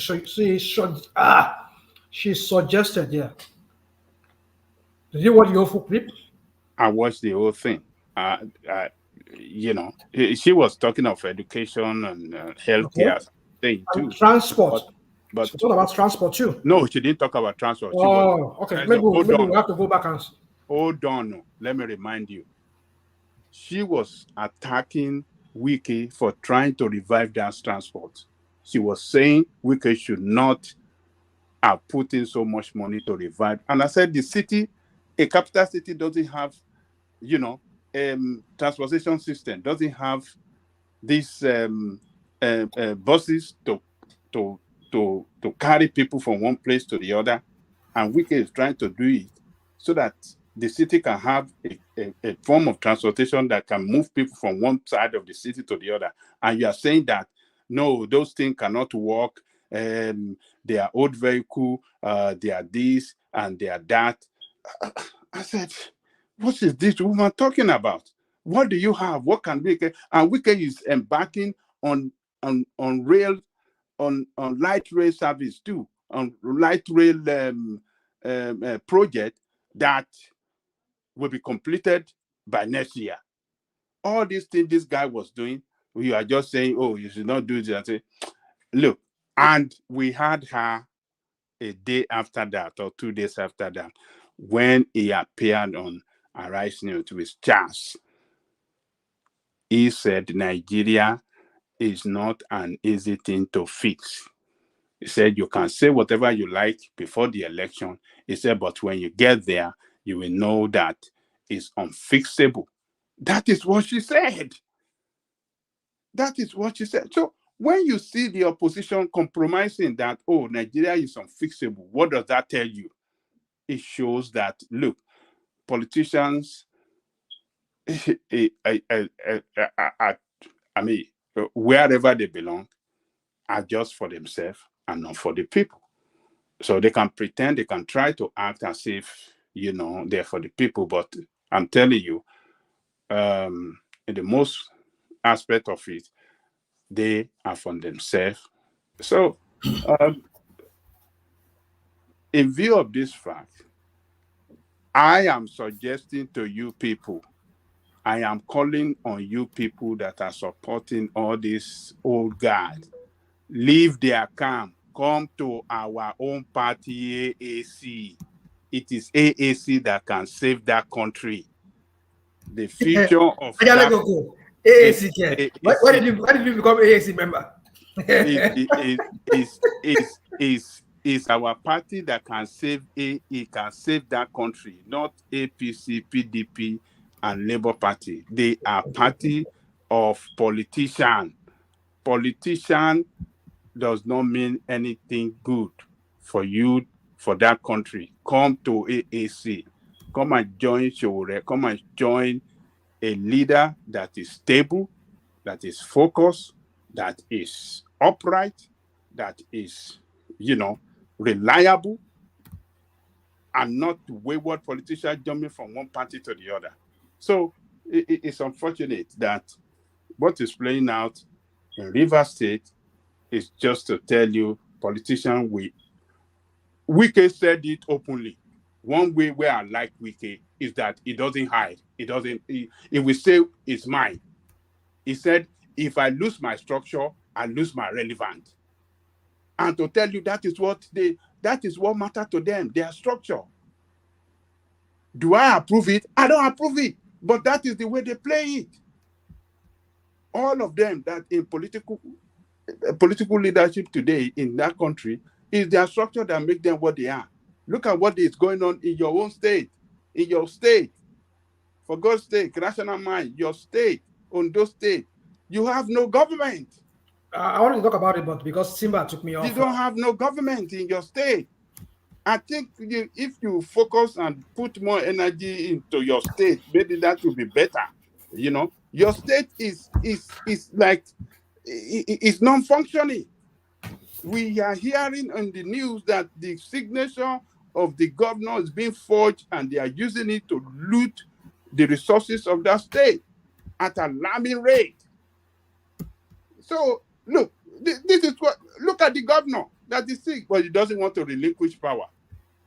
He doesn't want the deputy to act. It's just to tell you that politicians are just for themselves.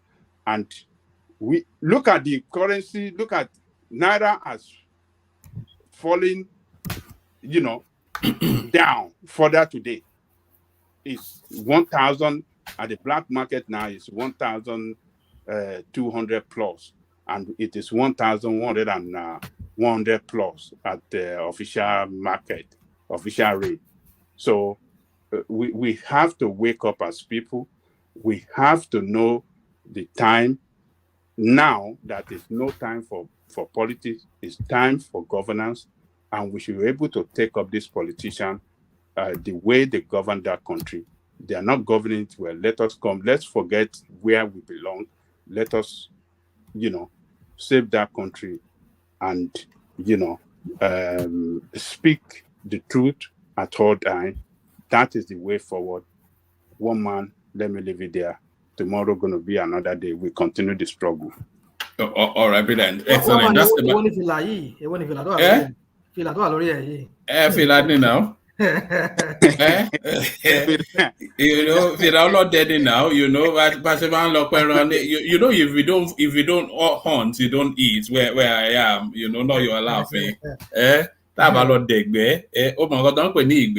Not buku, but look at that.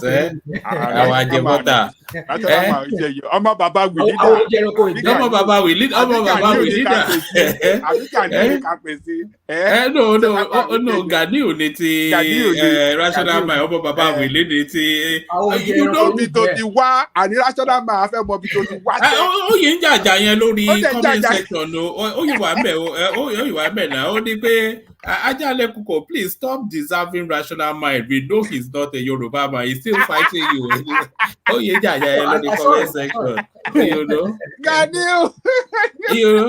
You know, I come out once if I party, I'm more into really to notion more computer. You know, I want to share the one what sort of lunatic people are these, you know?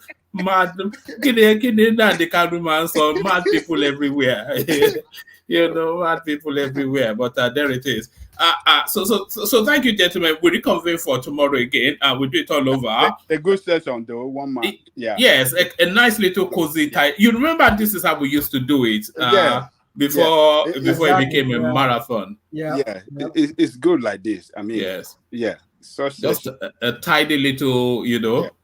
Yeah. All right, brilliant. So of course, the official sponsor of the platform remains the sponsor of the platform. This is how your host press the chairs as we go along. So that's how you're doing, as it always does. So that's how you're right there. Joined in this instance by Prince. So thank you, Prince. He's on defending Sapele Water people. So that's is on right there. So Mogogoro, $5 right there, and then Prince comes in again. So that's Prince doubling up. So thank you one and all. Let me signpost you guys again. You guys suggested this initiative. Now we've picked it up, and now suddenly it's radio silence. I'll let it run for a couple more days, and I'll just shut it down. Whatever is there, we just pass it on to Nigeria. So. It's the initiative that we're running to parachute funds I don't like to describe people as less privileged, but we're parachuting funds to people to level them up. So if you click on that link, it's all explained there. If you want to be part of it, be part of it. So we round it off for tonight, only really to reconvene for tomorrow. So I'll leave it here, carry conversation with you in the comment section, but here I say peace. Thank you, everybody. You guys can still hang back, or if you want to chat in the back room.